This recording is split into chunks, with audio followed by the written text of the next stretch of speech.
You're listening to WZYE 95.9 FM. You are listening to WZYE 95.9 FM, the most influential name in Caribbean radio in the tri-state area. Broadcasting from East Orange, New Jersey, the most influential name in Caribbean radio. WZYE 95.9 FM.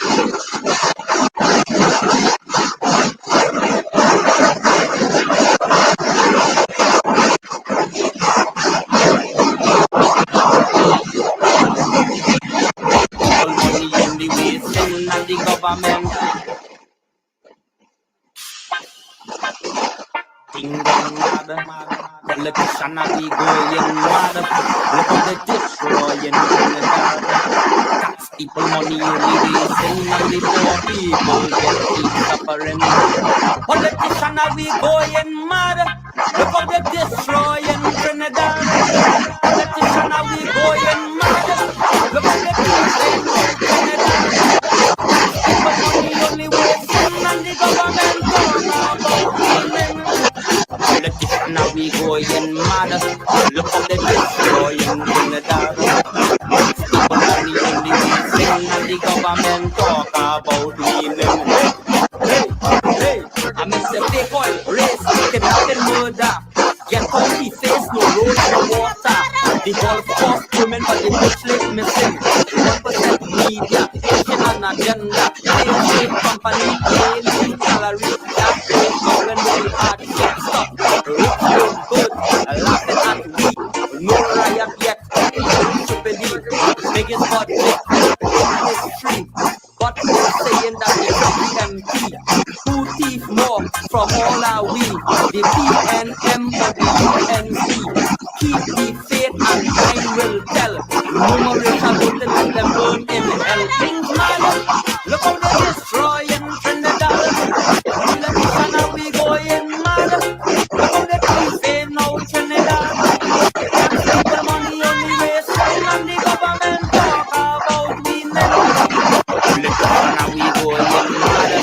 Look how they're thieving out Trinidad. Life sports won without money. No one get charged, it's too busy. If they're not romping, you know they roaming. Female reporter, you know they buying. Hard working PNM minister playing with himself on camera. That is why no work can't be done. Where is the heritage? Children like fun. Camera mill, looting from house. $1 million feet, everything loud. New road bill, already. The system was designed by each parliament to protect each other from getting judgment. No one get charged, no matter how they steal. Divide us by race, that is the deal. Think about it. Look how they do. Say no, Trinidad, politician, are we going mad? Look how they destroying Trinidad. People money only wasting and the government talk about cleaning. Politician, are we going mad? Look how they destroying Trinidad. Hey, lick the two, zombie, man ferry, sandal, corruption, spacey, maxi jet, taxpayers money, foreign health, will you see? Now tell me, Mr. Rowley, what about the poor in the country? Tourism dead, housing failure, heritage, education disaster, agriculture minister, culture ministry discriminating, national insecurity, justice system killing we, 1% benefit from criminality, amnesty, same party, every ministry is a country. When will you open up up your eyes and see things mad, mad. Look how the people now Trinidad, politician, I be going mad. Look how they destroying Trinidad. Tax people money only wasting, and the government talk about weaning. Politician, I be going mad. Look how the people now Trinidad. People money only wasting, and the government talk about weaning. Hey, hey, hey, hey, hey.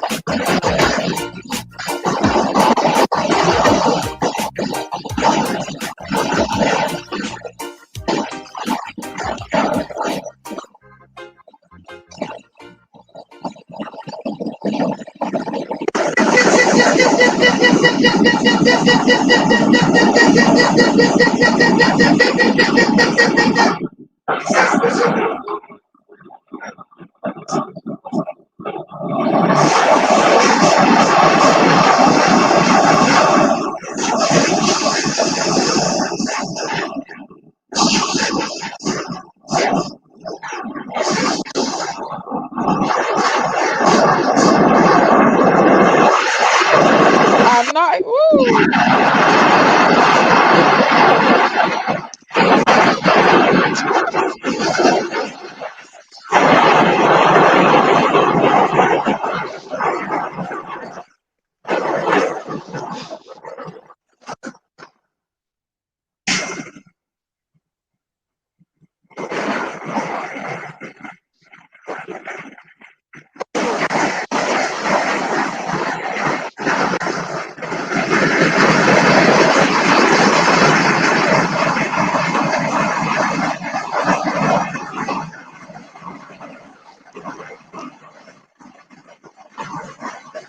A lot of feedback, a lot of scratchy.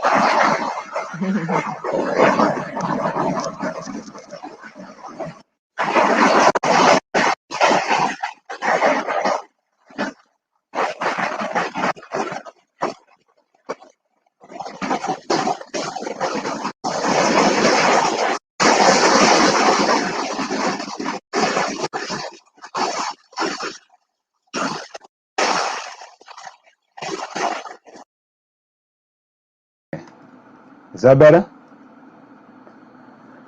So can you guys hear me better? Much better. Okay. I fixed something here tonight, but I don't know what happened. Let me see.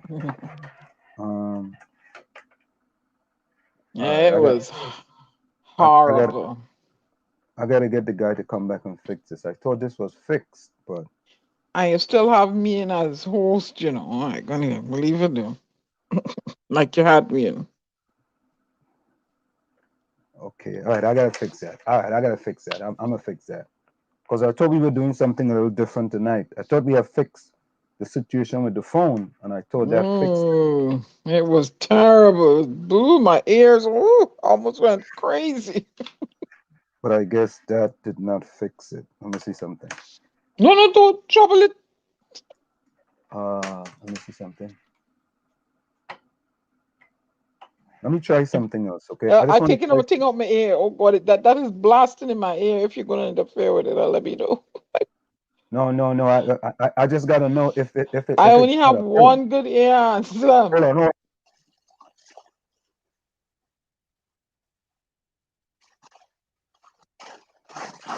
Yep. That's scratchy. Yep. Scratchy. Terrible.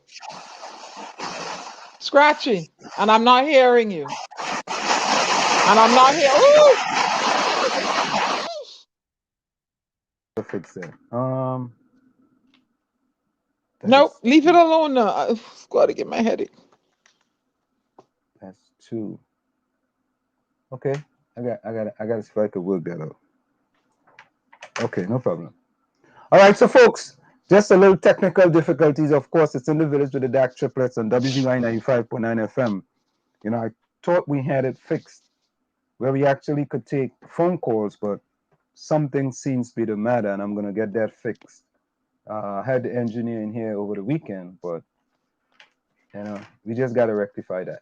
Anyway, folks, What's going on? Of course, it's in the village with the dark triplets on WZY 95.9 FM. We come to you every Tuesday, Thursday, and Saturday from 6 to 9 p.m. That's 6 to 9 p.m.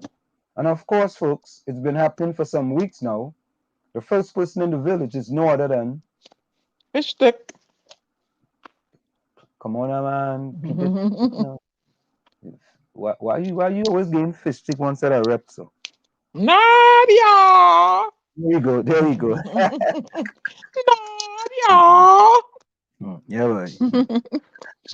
Nadia ain't mixing matters at all, boy, these days. She ain't mixing matters. Nadia representing. Yeah, it's no other than Nadia in the village at 422, 422 and 423. And of course, yeah. Takesha, welcome.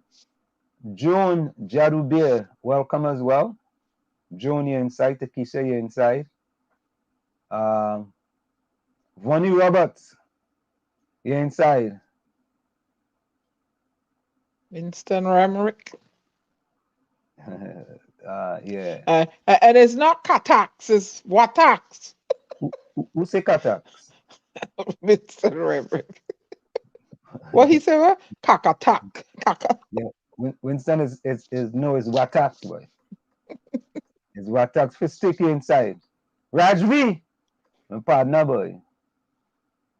Yeah. All of you was trying to fix something, boy. With the mic there and the calling. I thought I had it fixed. Could this month shady inside? Rajvi, who I sent to the hospital for surgery yesterday, who went and cuss and argue. Yeah. Lady must have went and stand for she rights. Rennie Mohammed, welcome. Vonnie Roberts say what? Wall Street, Google and Aisha looking for you. What are they looking for me for? Fish stick say wall cobweb, your mic giving you trouble. Yeah, Takesha say, answer Mike's song like when we put on the pipe and water ain't come through in over a month. I was trying something new there earlier. Albert Montano, good evening. Troy Smith here inside. I was trying something new there, and I thought I had it all fixed up. Where we could take voice call and WhatsApp messages and all kind of thing, Well, call him. So why are these people looking for you, Ansler? Who's that? Them two people. You create bacchanal in the cabal now? No, I don't know. Vonnie Roberts, why they looking for me? Look, them, you see, finally, Pastor Google decided to take a stand and stand up and talk some things I was talking now for months now, when they was cussing me. And if you hear them now, all in a sudden,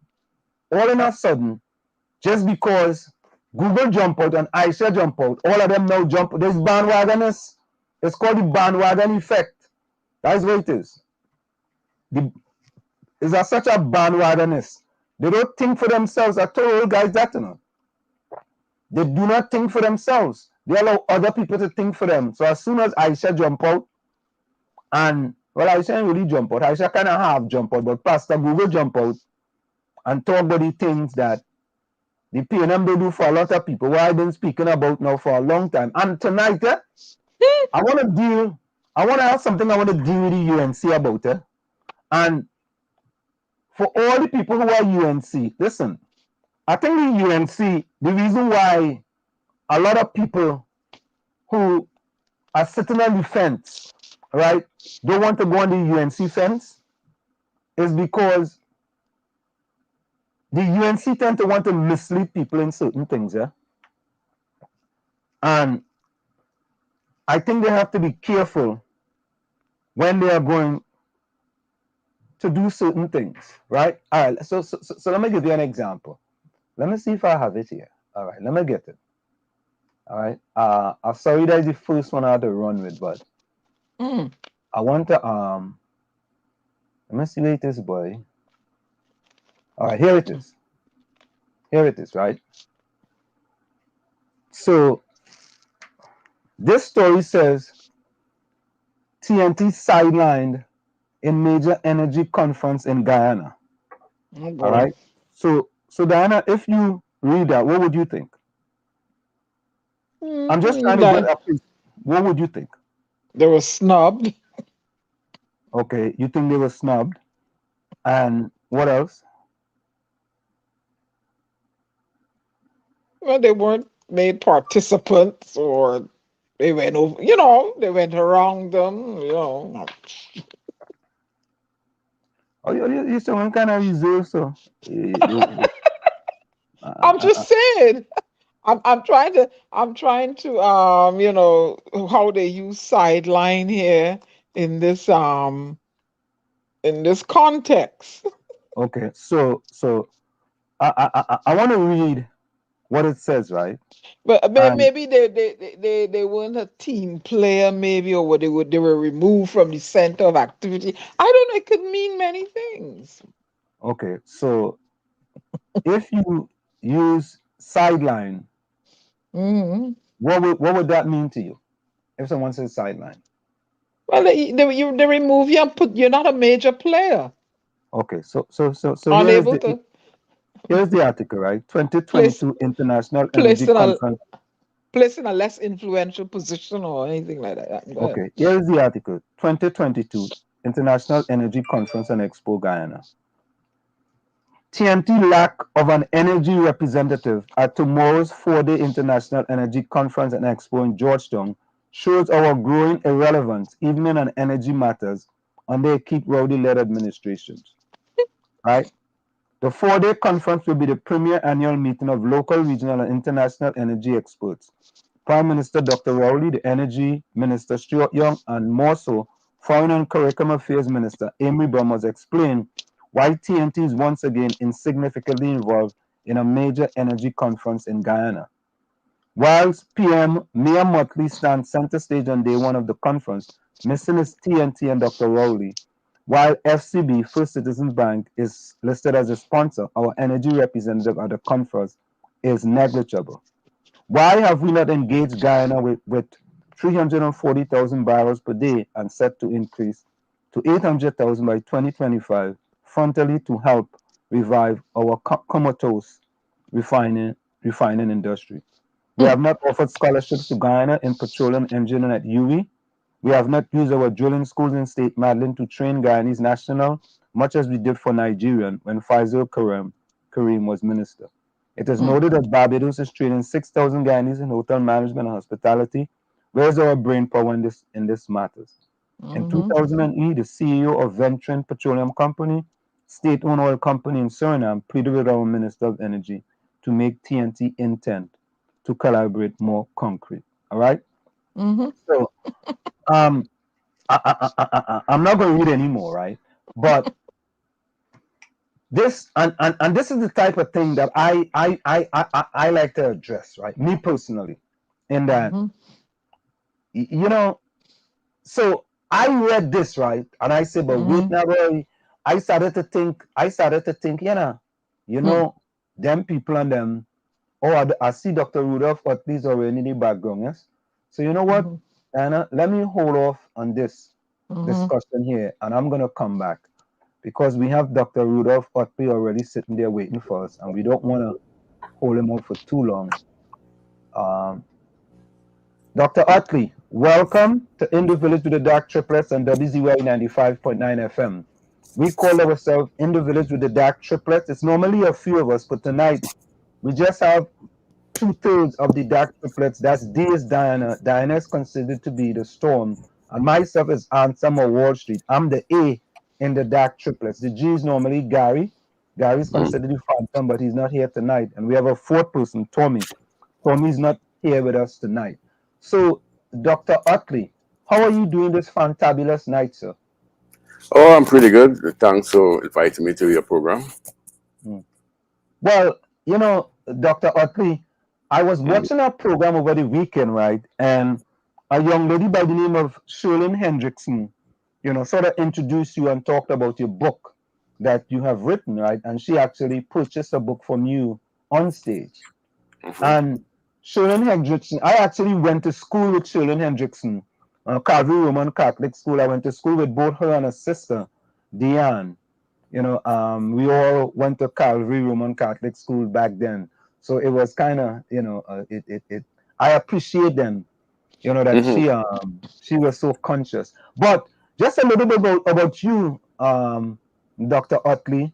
You know, you have written several books. You have about 9 or so books in Calypso. You know, one is Woman in Calypso, 1992, part 1, 1992.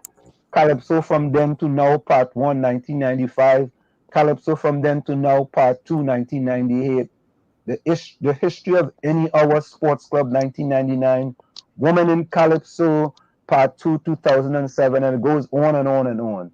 As far as academic qualification, you have a PhD in Cultural Studies from the University of Trinidad and Tobago, a MSc Ed Vocational Guidance and Counseling, Niagara University, Niagara, USA, a BA in Sociology, Latin American Caribbean Studies, York University, Toronto, Canada, a BEd Education, Ontario Teachers College, Toronto, Canada, and a diploma with distinction in Airline Human Resource Management, IATA, Geneva. I'm not going to go into any much more.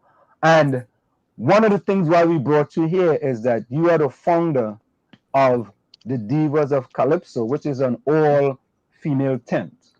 So, Dr. Ottley, welcome to In the Village of the Dark Triplets on WZY 95.9 FM. Thank you very much, sir. Hmm. Just to add, in terms of numbers, the book I was advertising last Sunday is really my 13th book. Okay, all right.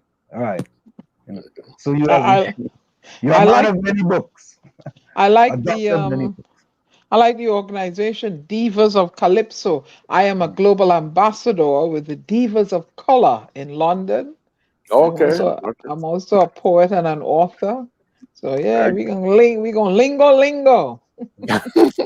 So so Dr. Utley, tell us, what was your vision when you started, you know, and when actually it started, Divas Calypso tent? What was your vision for that, and what made you, you know, want to start that at that type of tent?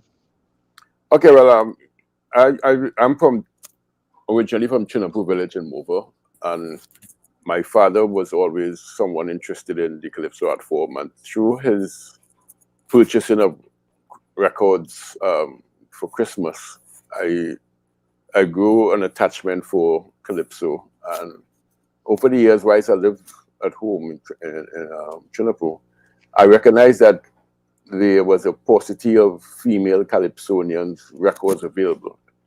The period I'm talking about is between in the 50s and 60s, and apart from Calypso Rose, you could not purchase a record, or couldn't purchase it. There were no female records really available for purchase, except now and then Calypso Rose will do a 45. And as I migrated to Toronto in the 70s, most of the bookstores or record stores I visited, I will find a number of records again, but all of them male Calypsonians. And then it dawned on me that something, having read and been doing research on Calypso in general, I recognized that one of the major factors in the evolution of the Calypso art form has been the female involvement. Women really saved the Calypso art form. And I'm saying that in the context of the history, because in 1884, when the colonials passed an ordinance they called Ordinance 2 of 1884, or the Peace Preservation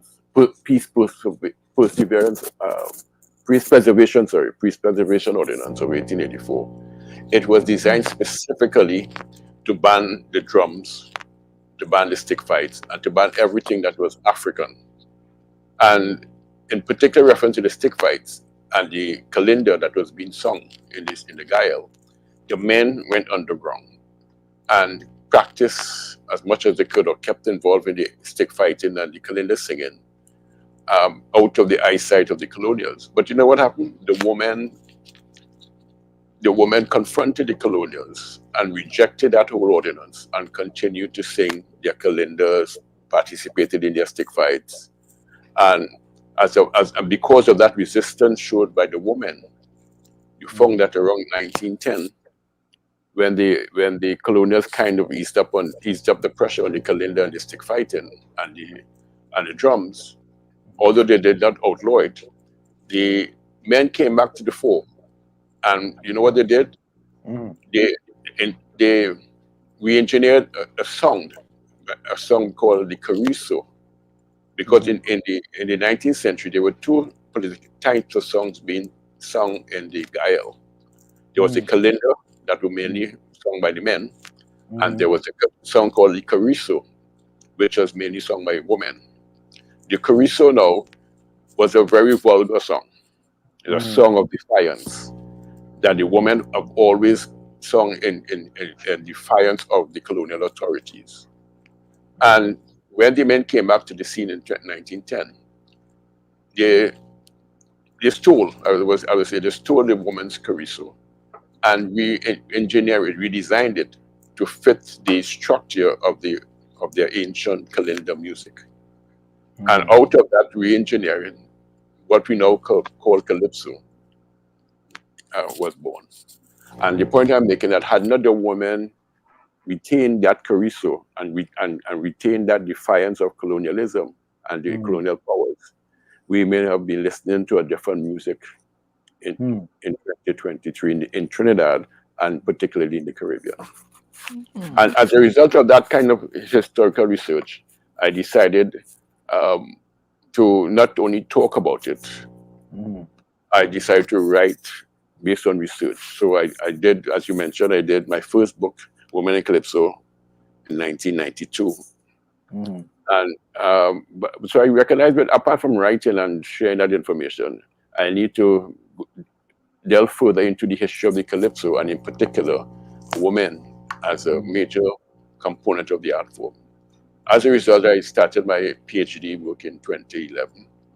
And I successfully defended my dissertation in 2015. And out of that, in 2016, I researched and published what I think is my most important work, a book called Amber Tyler Woman, which deals with the whole history of women in the Caribbean and women's defiance of the colonialism, but more important, their input into the evolution of the Calypso art form. So that, and the reason for doing that is because, as I said, the colonial authorities and even some of our own Caribbean and Black writers did not place the African woman in a positive light in relation to Calypso and its evolution. And that erodes the whole notion that the African woman did not contribute to the Calypso art form, or they were marginalized. If they were marginalized, yes, in some instances they were marginalized, but basically the women who were marginalized or who stayed out of Calypso in the early days made a conscious decision to so do. Because unlike the Black man in Trinidad in the 19th century, early 19th century and early 20th century, there were many job options. I don't want to say career, but there are many job options or opportunities for women in Trinidad. And therefore, they were the breadwinners, and they chose not to be, some of them chose not to be involved in Calypso because of the stigma that was attached to the Calypso art form in that era. Because if you were Calypsonian, as Sparrow said in his Calypso of 1963, you were perceived as an outcast. And if any decent woman wanted to gain some level of status or respectability in the community, she could not be perceived in a Calypso tent or singing Calypsos. And therefore, it's wrong to even say that women were left out. Some of them chose to remain out, but those who were like Calypso Rose and Lady Beginner and Lady Trinidad and these individuals paid a heavy price for wanting to be part of an indigenous art form, an African indigenous art form, which is Calypso. So I think I give you a mouthful there. So I can stop now for a while. No, that's okay. So what year did you actually start the Calypso, the DIVAS tent? What year was the first year for the DIVAS tent? The DIVAS tent started in 2004. 2004? Yes, we started at the Hilton Hotel and Conference Center in February 2004. And after a year there, we moved to the Mass Camp Pub on French Street. We stayed a couple of years there. Then we went to the Little Carib Theater in Woodbrook. And the last venue in 2020, we were at Carl Jacobs Place, Calypso Blues, Cafe Blues on Rice Road. So why haven't I mean I'm trying to understand though. Did a lot of people know about the Calypso Divas tent in Trinidad? Oh yes, we have quite a good following. We have grown from 2004, and we have a ton bunch of supporters who rain, shine, wherever we play, because what we do, we have a program during Carnival whereby Wednesday to Friday we basically in Port of Spain, and on weekends we and the rural areas like Toco, Mayaro, which really are where our base really is, in those rural areas, because people really appreciate the girls out there, and they I guess would have the novelty of an all-female tent. So we have our core supporters, yes. Now tell the people some of the top female Calypsonians that have come through the Diva tent. Okay, as you mentioned just now, Shirley Hendrickson and Lady Wonder, they were with us in 2004. Tigress was with us in 2004. We have since then Karen Eccles, Stacy Sobers, Maria Bola, Miguela Simon, lady called Felix Nile from Tobago. Let me see if I can get some more names.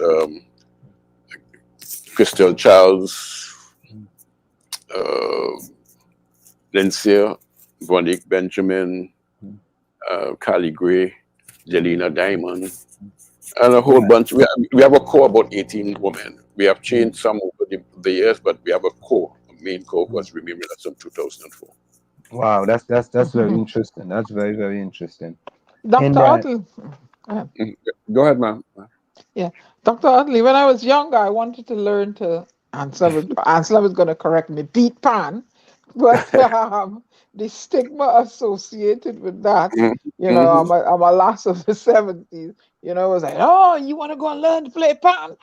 Pan woman is a, but it is said that this learning to play pan, it helps you with your mathematics. And stuff like that, right? And I love music. I love the steel drum, and to incorporate the two would have been so good for me. But hey, such is you grew up in the wrong era. Yeah, such as Also, too, being a poet now, and some was laughing at me, tell me I can't sing, right? I just carry my own key. I write poetry that rhyme, and I perform it. Now, is it possible you could have a category you call poetso, where you could have people like myself who can't sing, or we could come and we could do spoken word calypso. I ain't singing it now, poetso, and right. Is it possible you could incorporate that? Because I would love to be in your diva camp. Well, over the years, I'm glad you made that point. We have a young lady, Naomi Abiola.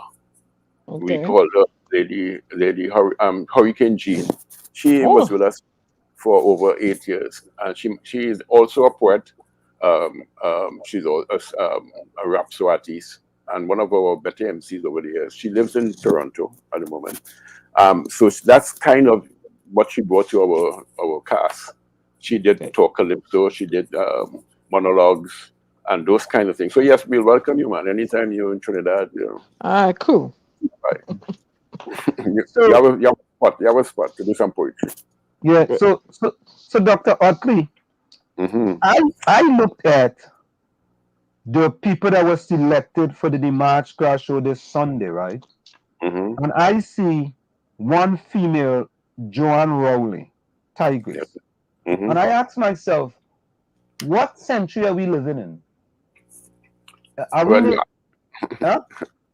think you should ask, that might be a relevant question, but I think you should also ask yourself, who are the administrators of the event? And the role the NCC plays in the art form, in the enhancement, the evolution, the development, or the nurturing of the art form. Because your point is quite valid. Because let's start from the 30 people who were selected to even be on that show last Sunday. Of the 30, there were 8 women, 3 from the Divas, because that's a natural. We are all female tent. And out of the other 27 participants, there were only 5 women. So that throughout the history of the Calypso art form, that's why I think my work is quite interesting. We have always had instances where the numbers, although there are more women in Trinidad than men, but the numbers in the art forms do not reflect that. And not because the women are not participating. The women are participating, but for reasons unknown or reasons we don't want to discuss. The people in power brokers who are mainly male have always treated them unfairly. You know, I tell you, I think sometimes I for working 23 years on Wall Street, it makes me analyze almost everything. And I don't understand, if you're the chairman of the NCC and they pick 10 people for the Dimash Crash show, and you as the chairman of the NCC is one of the 10 boys, as Stinger says, something wrong. Well, he should not even have been in the 30, because your point is quite valid, because as the chairman of the NCC, the organization that's responsible for the show, the structure of the show, the PM of the show, that's a conflict of interest. Conflict of interest. Yeah, Correct, right. Correct. You know, so that it shouldn't take the public to make that claim. As a person who's in a leadership position, what you do and how you do it says a lot about yourself and your organization, and therefore he should have automatically recused himself from even being involved in the show last week Sunday. Far more to be there on Sunday night coming. So, you know, Dr. Ottley, I say a fish doesn't rotten from the tail. You know, a fish does not rotten from the tail, and that is why we have so much problems in Trinidad and Tobago, because you have to understand. You know, it's funny, right? When they are in cabinet and something comes to cabinet that may involve your family or somebody close to you, recuse yourself, right? Yeah. Right? But when it comes to anything Calypso in Trinidad and Tobago, well, I'm a Calypsonian too. Yeah, that's the stupid argument they use. You know, so Gypsy not the first. I mean, other past presidents of TUCO competed amongst the membership.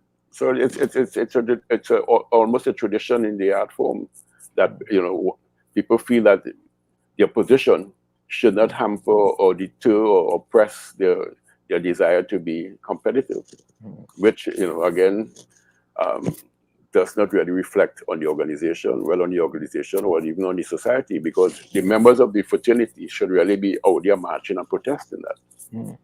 But everyone is so dependent on this largesse or this subvention or whatever that they're afraid to rock the boat.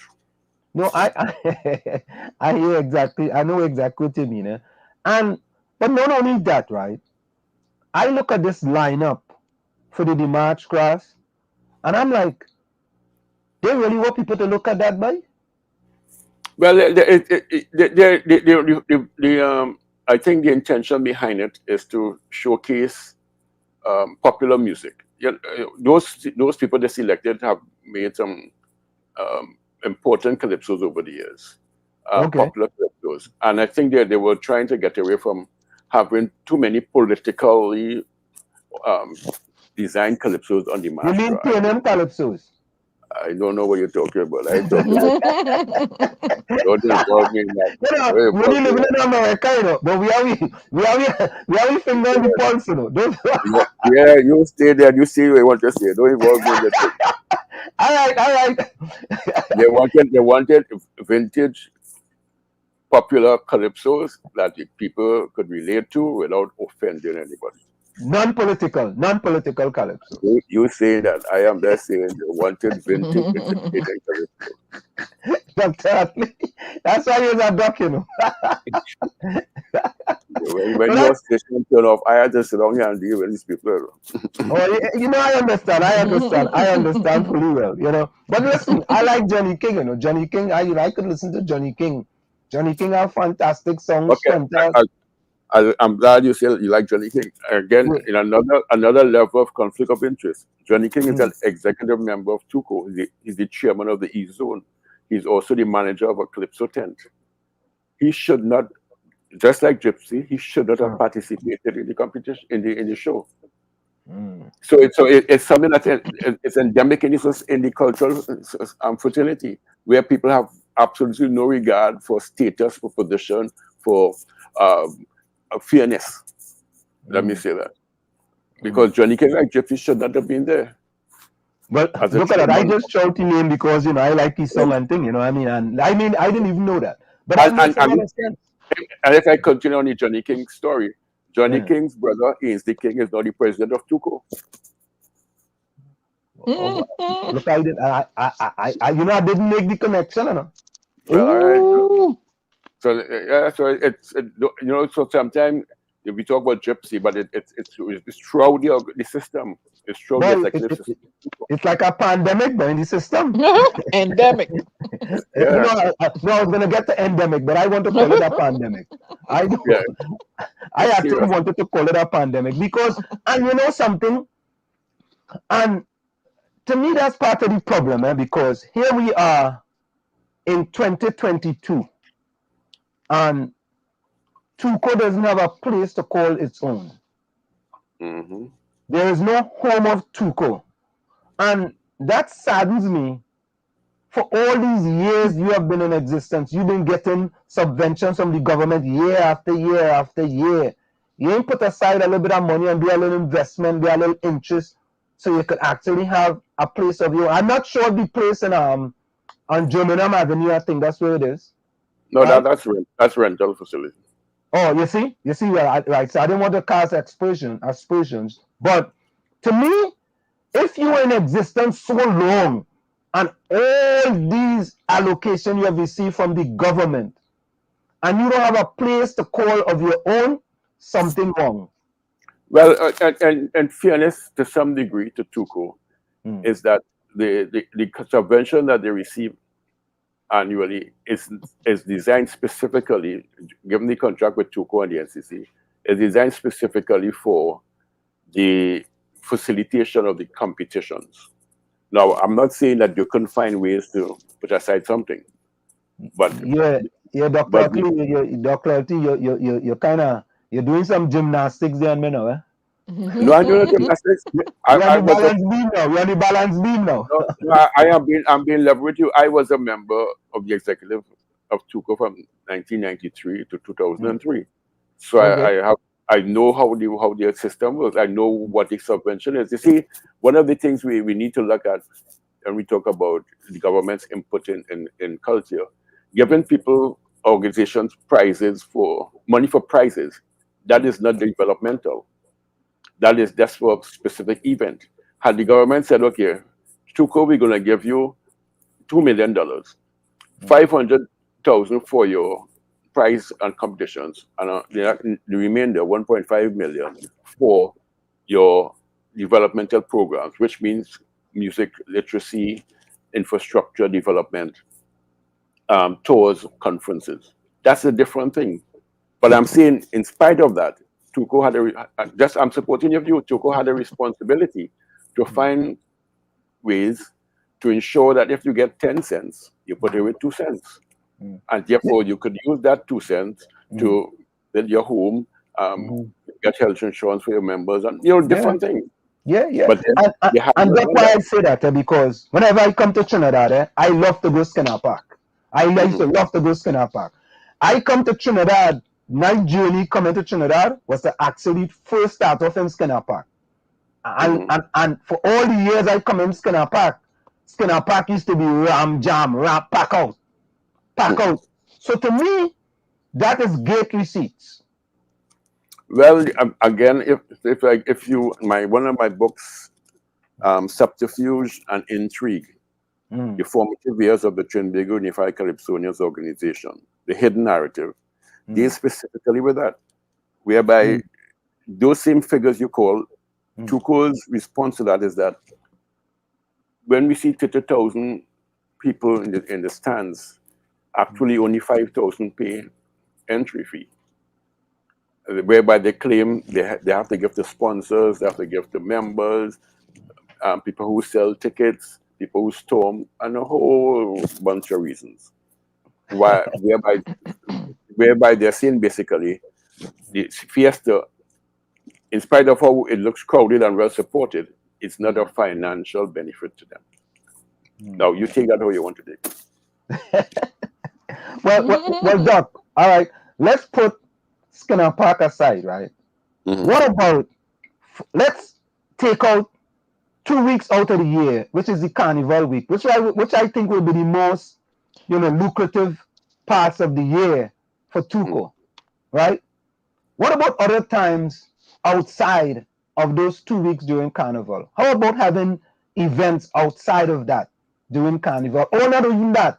Or, dealing with people of the islands, for example, having tenting people of the islands, with respect to, Calypsonians in Trinidad and coming, and having, sort of mergers, so to speak, and have tents all the way up the islands. Well, what about something like that? That's a little innovation, that's all.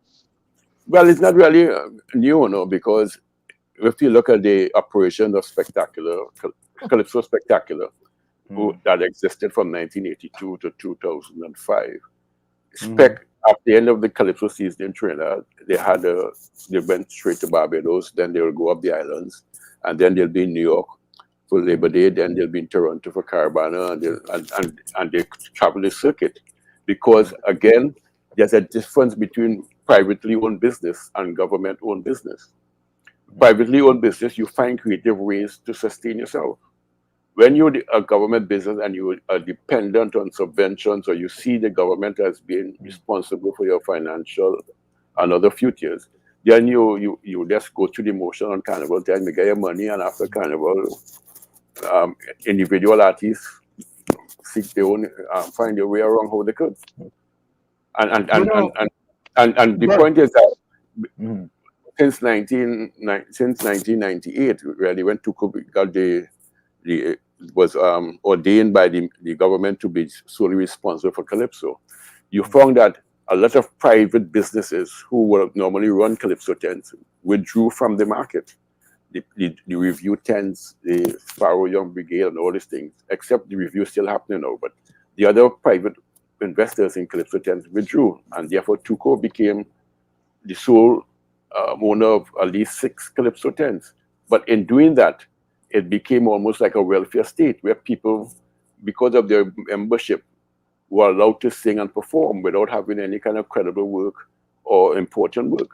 And therefore, the product of Calypso declined, and there was no interest for people of the islands that want to hear Calypso that was on the way down. So it has a lot to do with what has transpired in terms of that whole model, whereby the private investor was involved in the Calypso tent as opposed to an organization like Tuco.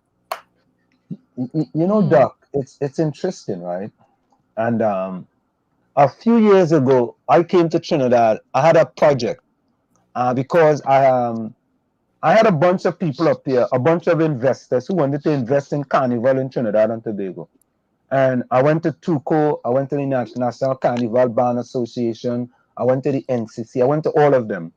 And the project was a streaming project. One of the biggest streaming companies in this country wanted to sort of stream Carnival, right? Come to Trinidad, stream Carnival, and the NCC didn't have to pop no money, right? And they wanted to stream Tuco, some Skinner Park, and I know Tuco is not responsible for the March Class, but they're partially responsible because that's when they have the Calypso Monarch final, right?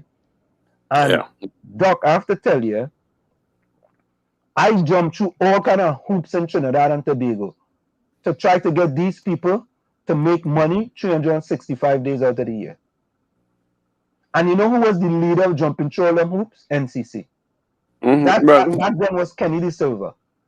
Right? He was the chairman back then. And it seemed to me that, well, up to today, let me tell you something. Up to today, right, we have a 10-year contract with Tuco, which the former president signed, may his soul rest in peace, for us to stream any Tuco event outside of Trinidad and Tobago, right? But we don't really. I just decided to let them go and do whatever they have to do because we were trying for them to make money 365 days out of the year, and not only them but the National Carnival Commission as well. And boy, it was a headache. It was a headache to try to get them people to make money. Why is that?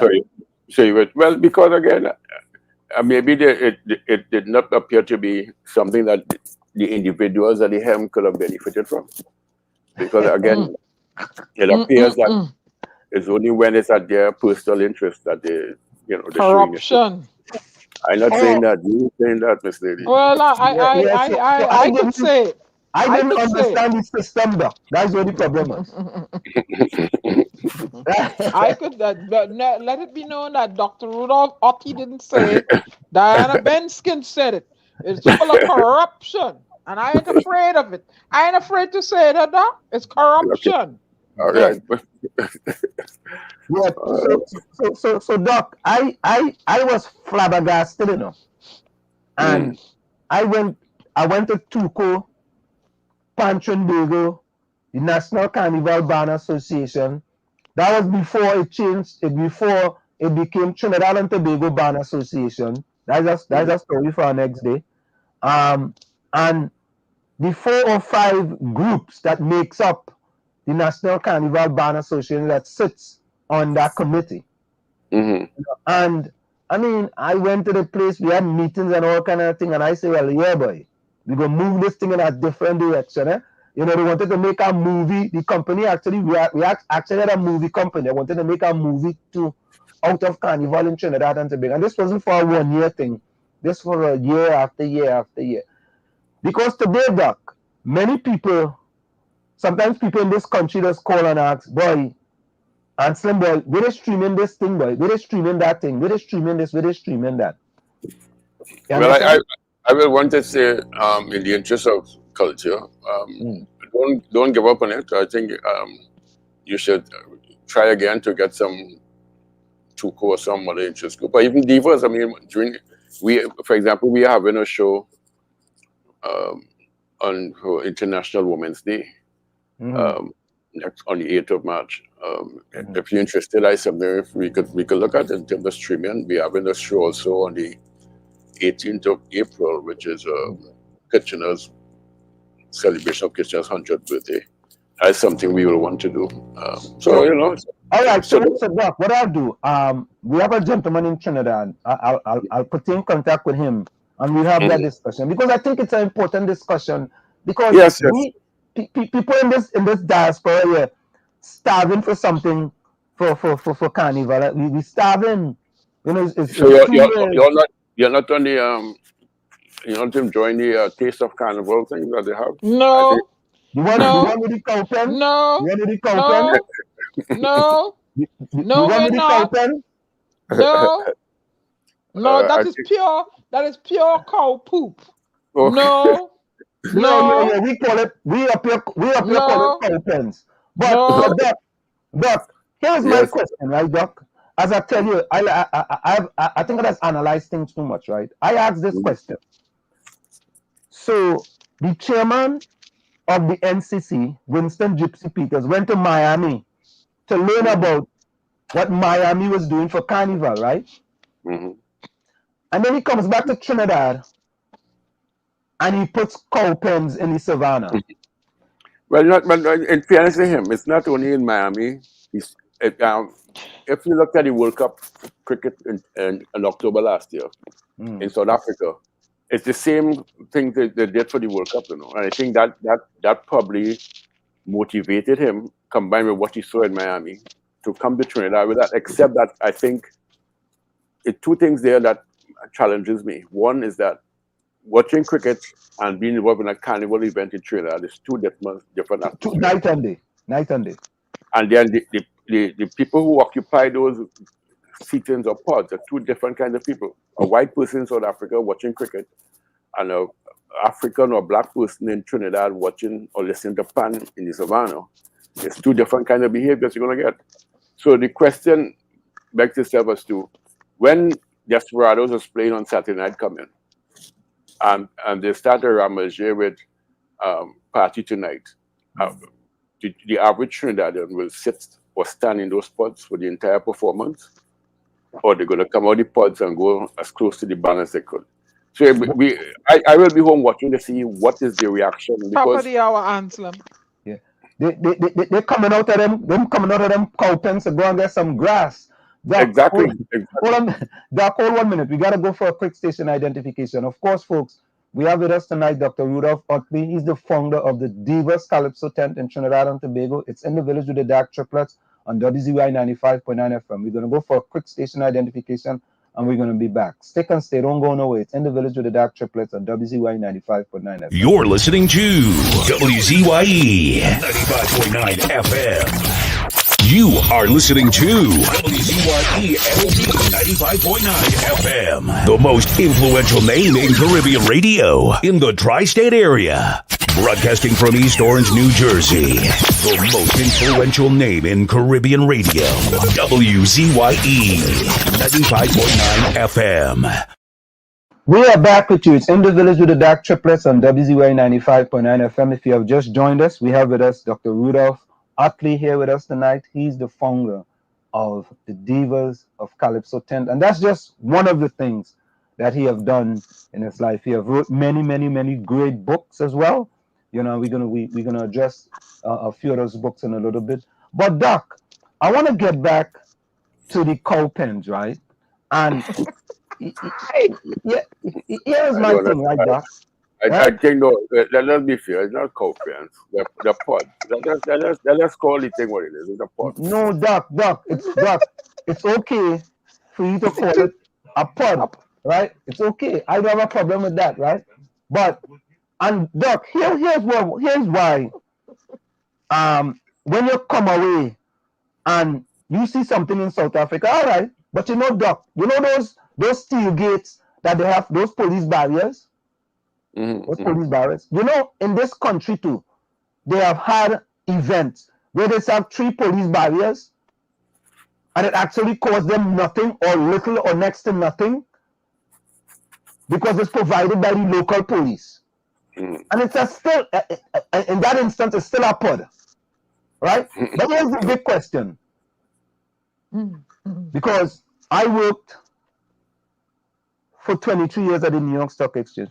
Doc, how did that contractor was able to have all that equipment so quickly when that was announced? I think you should rightfully address that question to Winston Gypsy Peters, the chairman of the NCC. Doc, I like you know. You asking me hard question. I don't know. Doc, listen to this. Doc, we invited Mr. Winston Gypsy Peters to come on the program, you know. Now what he said? We sent him an invitation, he read it.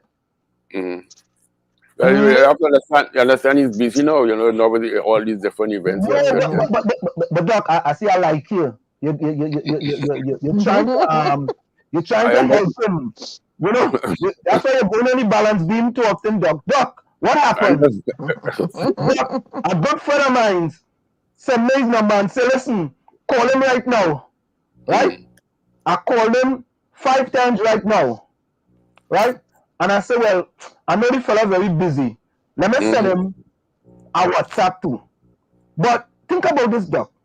If you read the WhatsApp, couldn't you just have put 2 words and say, or 4 words, I will get back to you? I really can't answer that. I don't know. Doc, but sorry, Doc. I apologize for asking these very difficult questions. Yeah, you asking me to answer for Gypsy. I can answer for Gypsy. No, I want to answer for him. It's just that, you know, all right, let me go to this other part, Doc. Doc. Yeah. Go on, next part. Yeah. What is the status between the Divas and the NCC as far as you guys, right? Is it not getting an allocation from the NCC? No.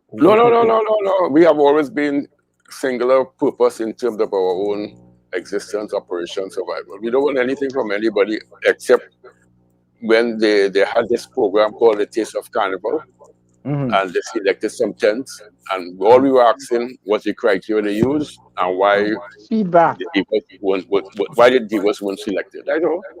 We have Oh, no, okay. we're not looking for no subvention or nothing. We just want to know, as the NCC, you have a right to choose whoever you want on your show. We have no problem with that. But if you choose 8 tents, and we have been in existence longer than 3 of the 8 tents, we are just asking you to define for us the criteria you use in selecting them, and why divas weren't amongst that. That's all. It's a simple question we want, because if it's a taste of carnival which involves Calypso tents, we feel we have the historic right, we have the gender right. Again, it comes back to the whole question of not wanting women in Calypso to be part of the national environment. And we also say, if there's a criteria, share it with the public and say, well, Trinidad and Tobago, we chose these tents on these 4 pointers, and the divas did not make the 4. I could live with that. I don't have an issue with that. But I would like to know what the 4 pointers were. Doc, I'm sorry to tell you, but you might be waiting for that for a long time. But No. In this instance, we're going to get it. When you read your papers this week, you're going to see the results of that. Don't worry. all right. I want it to be positive, because I feel that if you have a tent that's been in existence for so long, right? And to add, just so that maybe your listeners may not be clear, let me clarify when I say that what I mean is that we were formed in 2004. The Icons tent, which is run by Krokro, was formed in 2005. Winston Gypsy Peters formed his tent Back to Basics in 2019. So we get the picture. But yeah, I get the picture. But Doc, if I'm in charge of something, what wrong with if I put my organization in front of yours? But what's wrong? We talked about that. What's wrong is a conflict of interest, especially if it's using state funds. If it's private thing and your money, sure, if it's your money from your pocket, you could do whatever you want with it. When you're using state funds, then you have to account for the money that you use in the public domain. But Doc, that's why I tell you the explanation wouldn't be forthcoming. I mean, they might have to just make it up to you guys. They will make it up to you guys. Whatever they do at the end of this week, or even before the end of this week, we are going to get the satisfaction that we are seeking. You know, Doc, we're in 2022, and it's sad that the culture, this is about the culture in Trinidad and Tobago, and the culture have to go through this type of thing still. Well, because, and this is not based on the 2022, no, this is historic, this is colonial. And although the colonial masters, the color of the colonial masters has changed, we still have people with colonial minds in the society. So I am not no way surprised of these things happening, because remember, we have all this fuss and thing now about carnival and who missing carnival. People, there's a large percentage of our society who are very negative about the whole festival of carnival, who sees it only in a negative light, who for reasons unknown despise it because of its African base.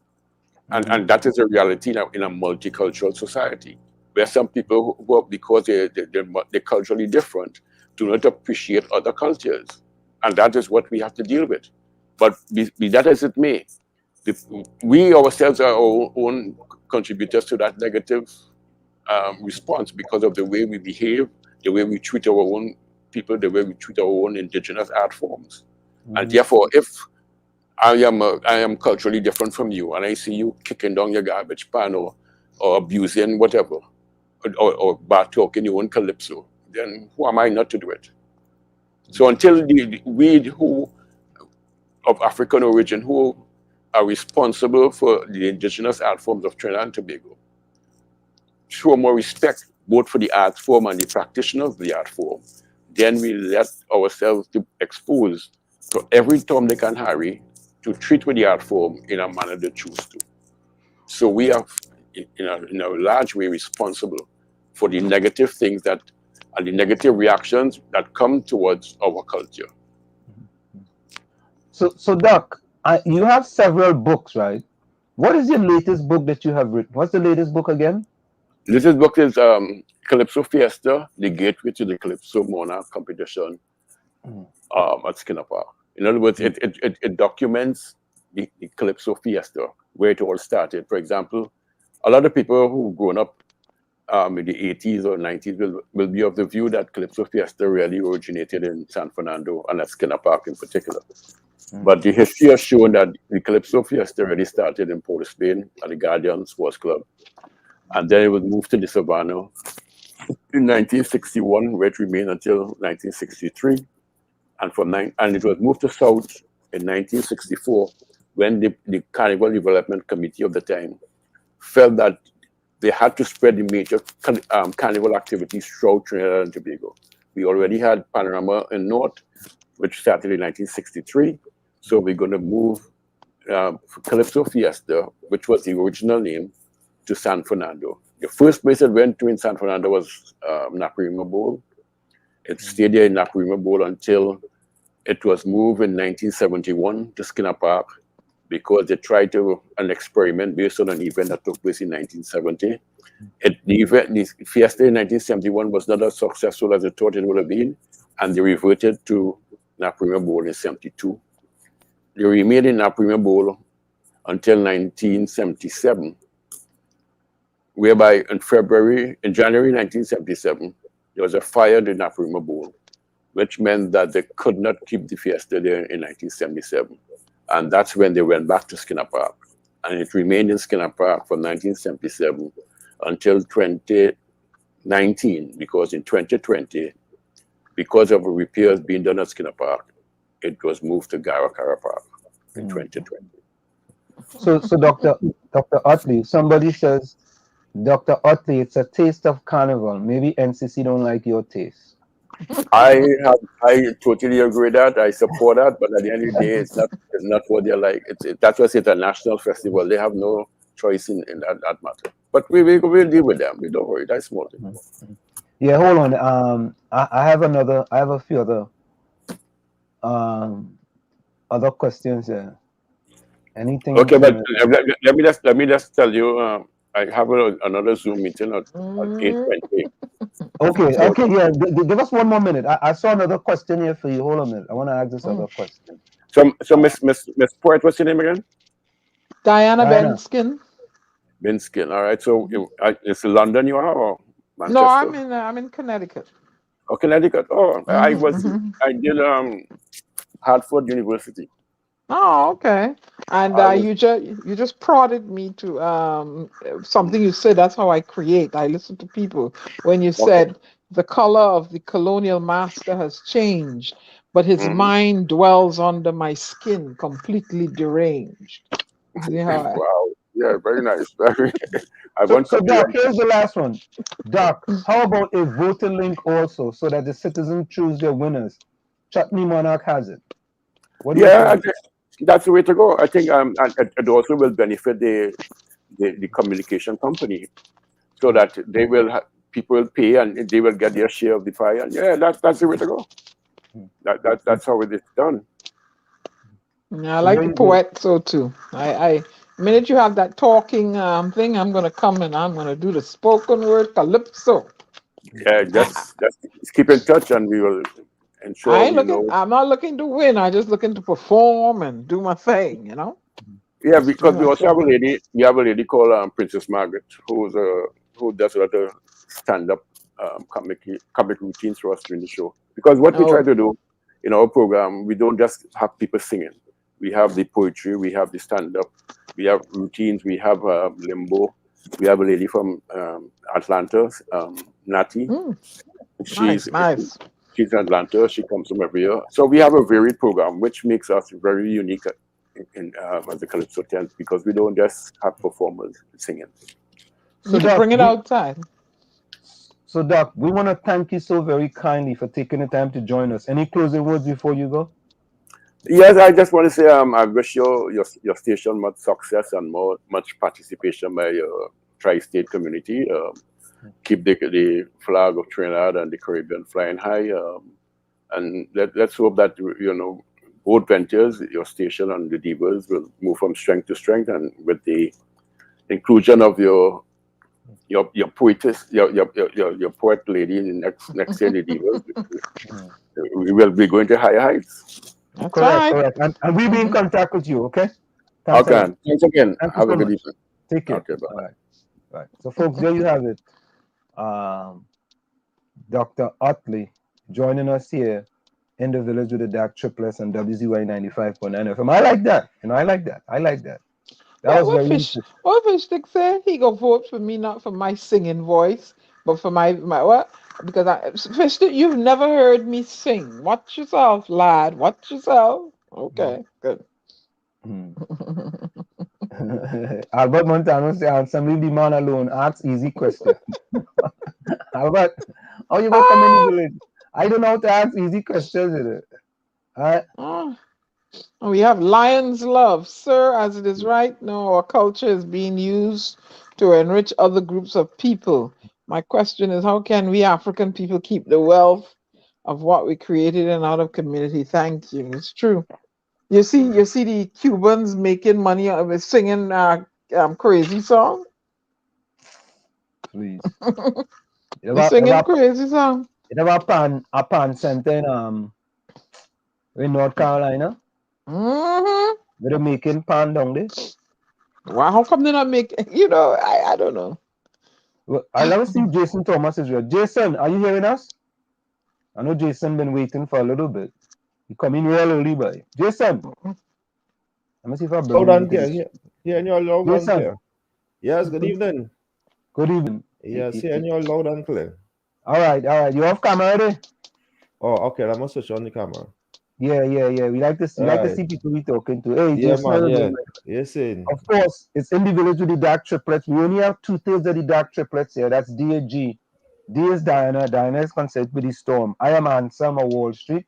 Okay. I'm considered to be Flash, and we have Gary. Gary is normally the Phantom, but he's not here with us tonight. And we have one other person who is not here with us tonight as well, Tommy. All right. So, Jason, how you doing, my friend? Well, I did holding on strong. You know how this go.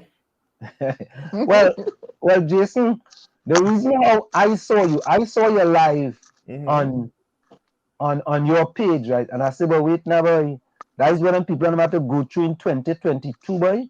Correct. I say, look at, you see, and it's funny, you and I were talking off air, and you from the same community as me.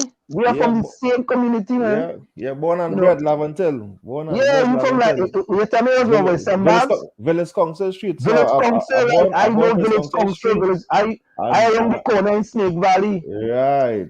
You know what I mean? And I live wrong by the gas station after that in my teenage years there. By the basketball court side, Yeah. Basketball court side. Yeah. So within that same vicinity there.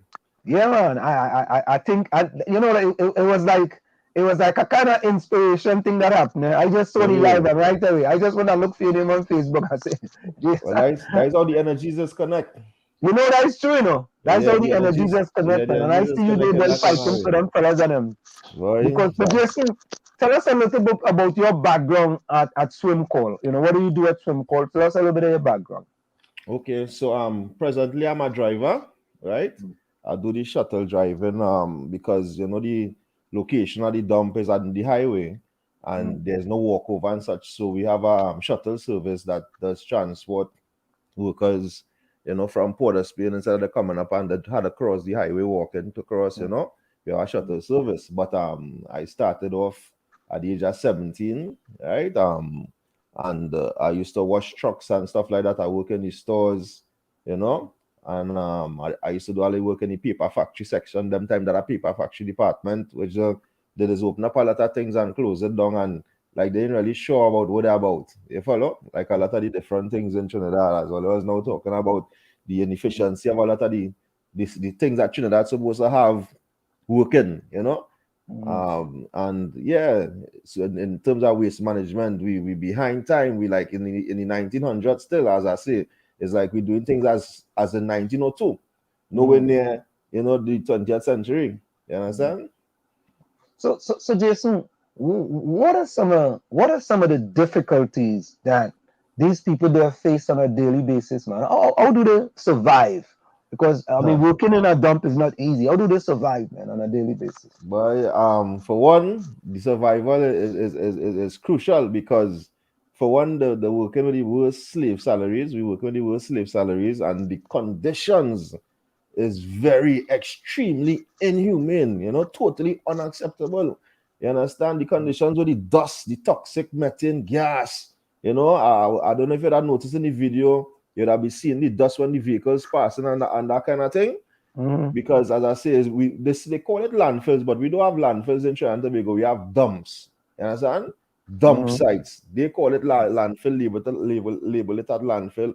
That the organizational structure, in terms of SWIMCOL management and all these things, but those things is just like a screen. And to say that Trinidad and Tobago have landfill and have a company called SWIMCOL managing it, but I telling you, it's just for the charade of it, but not for the actual efficiency of what it's supposed to be then. And the way they're running the dumps and handling the dumps, the poison in the country, the poison that we own.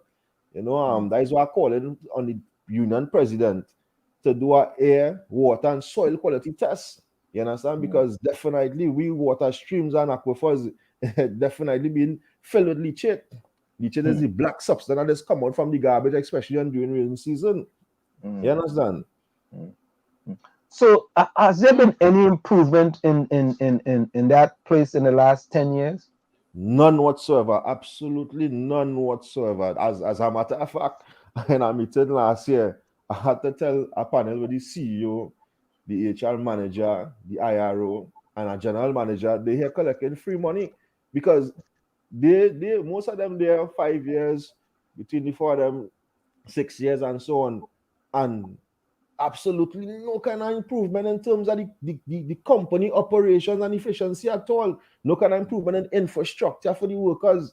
No kind of improvement at all, in no kind of way. As I say, that dust that we inhaling every day, and not just with the workers, the communities near the dumps, for example, Bitom on the highway, the community right across the highway, those people being affected by the dust, the toxic dust, and even the methane gas that goes out.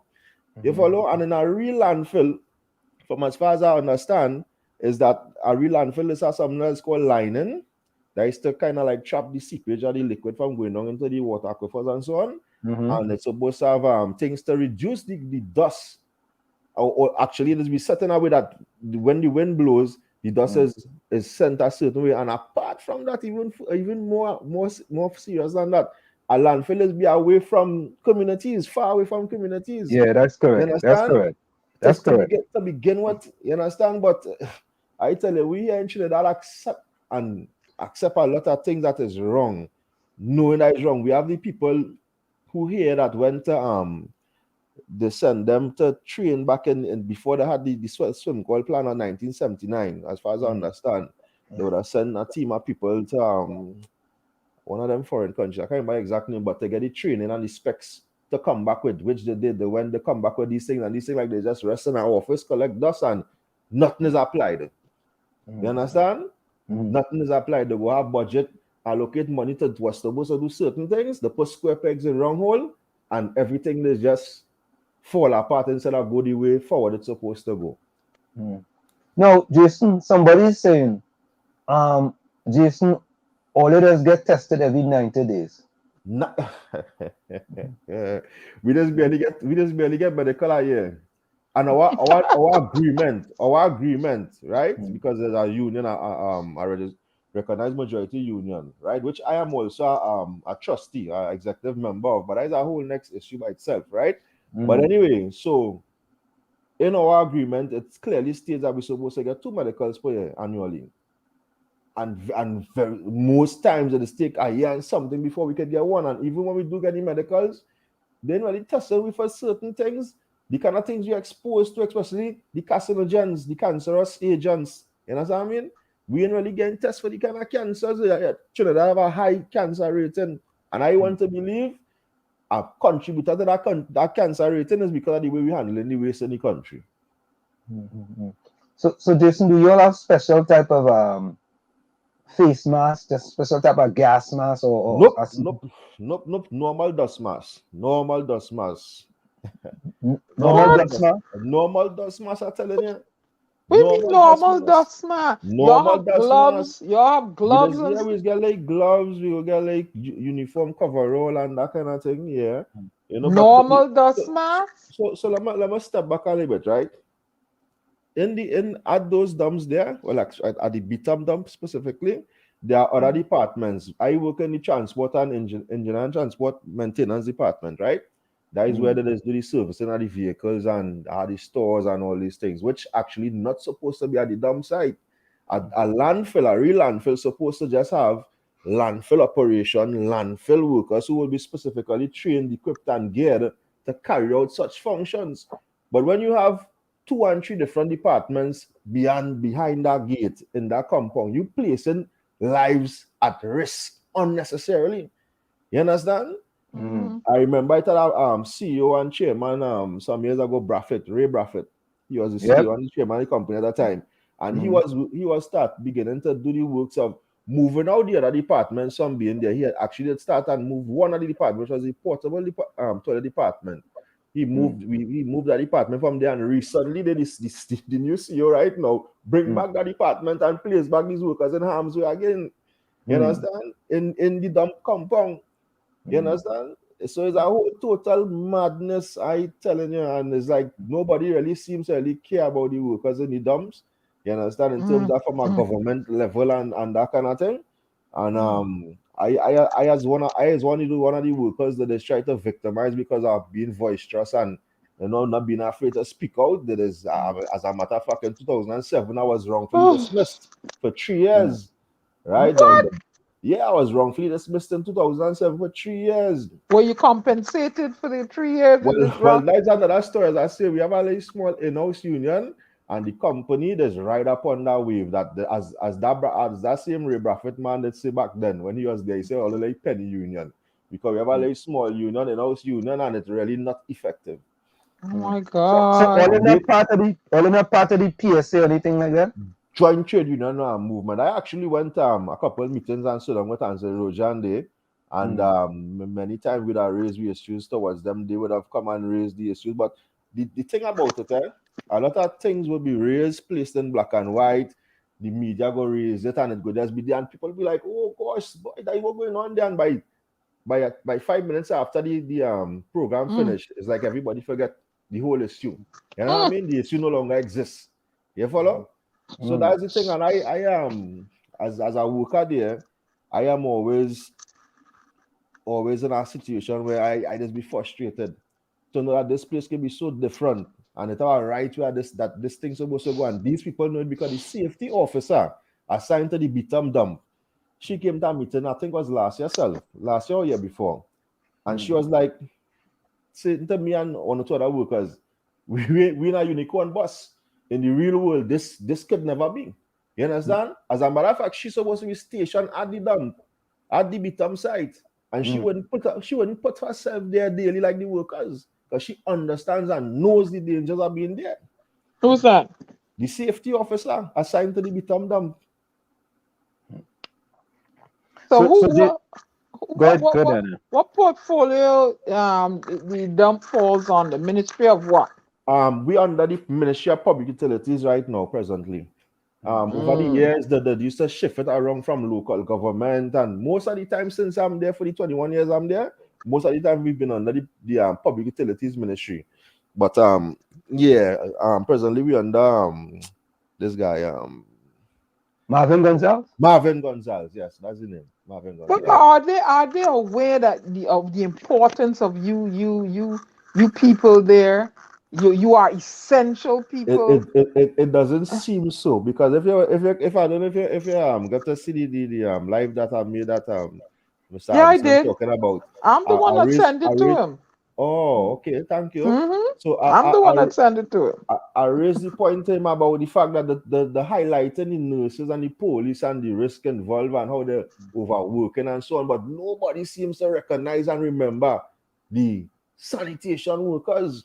You understand? The workers who dealing with the garbage, the workers who are to come out as frontline workers, while management and SWIMCOL could have worked from the comfort of the home, we the workers had to come out on the front line physically. You understand? To face this virus, just like the police, just like the nurses, just like the doctors. But for some reason, even the prime minister, like they just, while they mentioning everybody and applauding everybody else, they just forget the sanitation workers. Sanitation workers like don't exist. You understand? You know, Jason, at some point in time, my boss, we had to do a live. I won't put you no trouble, you know.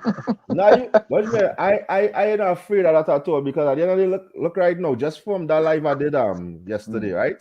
The Coleman head office, the IRO, because they just find that I obstructing the operation and I violating and I this and I that. So they have a hearing for me tomorrow. So I'm waiting on the outcome of that hearing, because apparently, like, I don't have no rights then. I as a human being, I have no rights to express, you know, something that is violating me and violating my life and my health and so on. I can't no right to do that then. You understand? Well, boys, look at it this way. We here, we like to champion people cause. And when we pick up a cause to champion it, right, people start to act. Yep. You understand? So consider yourself to have a place where you could come and champion your cause, because I like to champion these kind of cause. You know what I mean? Because appreciate that. Slim, put me on thing. Put me on camera. I have to say something. Okay, the storm got to talk. Hold on. Okay, go ahead. Jason, who just call you in? Who, the IRO? Who? That's the Industrial Relation Officer of SWIMCOL. The Industrial Relation Officer of SWIMCOL? Yeah. Well, I say to the Industrial Relation Officer of SWIMCOL, why don't you take your down to the dump and spend a day and see the hazards that my man here, Jason, is exposed to? Well, he actually comes through now and again. He actually passes through now and again. So what you calling him in there for? Right? What you calling him in there for? But even when they come and they see what's going on and have first-hand view of what's going on, they still don't care. It's Jason, it doesn't matter to them. I don't want to put you in. Let me do your talking for you here now. Only better fix the situation with Jason. Leave him alone. Give him his back pay and leave him alone. And a matter of fact, give him the job to run the whole place. That's what they need to do. What they want to penalize him for. Exactly. Every time somebody speaks up and try to bring the ills that are plaguing a place, all they want to victimize him. If that whole place there, they don't pick up the garbage, the trucks don't run, the whole place gonna be stinking. Exactly. Or they leave Jason alone. Or else the storm gonna be all your case. All in the next one are coming. Who's this SWIMCOL? I'm gonna get all the numbers on the IRO. I will be making a call to everybody. IRO and WASA. Them is two people.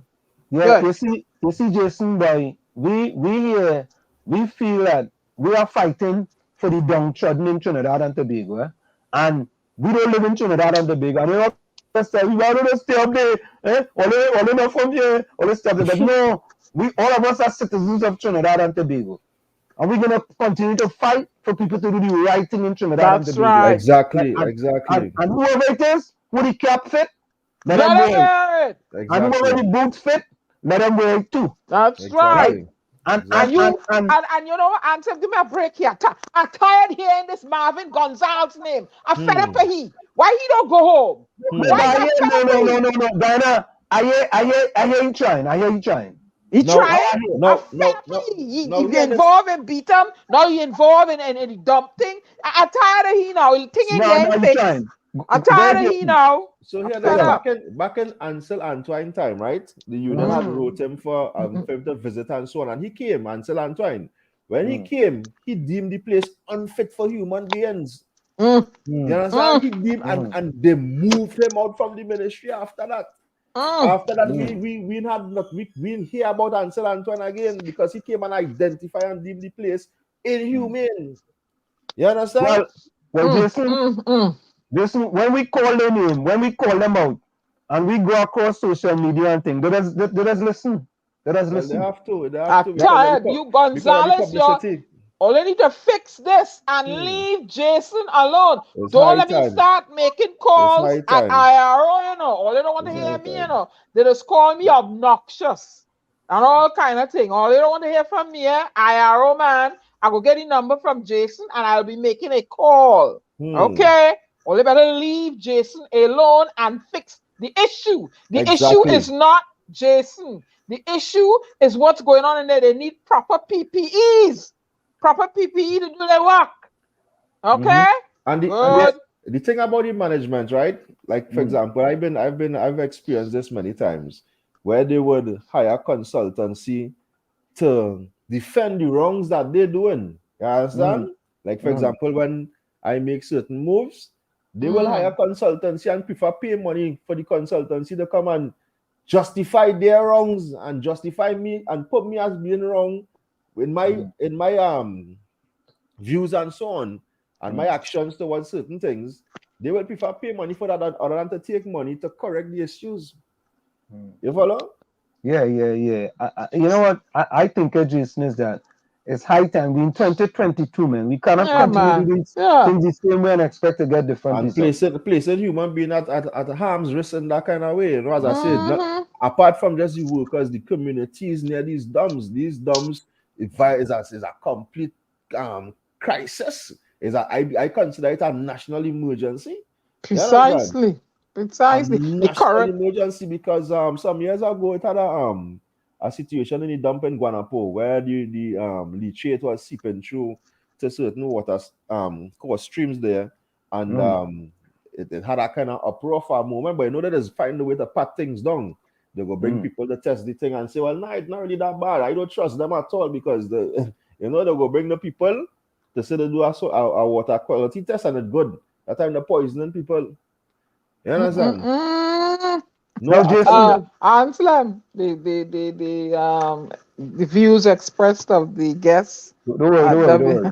Yeah, Jason, does anybody get tests for cancer? Anybody? Well, they say that we just guess it. When they take the blood, they say that when the doctor take the blood from us, when they do the medical, whether it's once every year and a half and so on, they say that does some cancer testing, but I don't believe so. You understand? I don't believe so because I telling you, a lot of people dying from cancer. A few workers died who resigned. They in the last 2-3 years died from cancers also. But as I say, we have an ineffective union that doesn't pick up the ball. You know what I mean? And these things and do the follow up with these things and the workers who pass and link it to what's going on and these things. So and as I said, the company riding on that wave. You know, the fact that we have a little in-house penny union, they were riding and taking advantage of the situation. Complete advantage.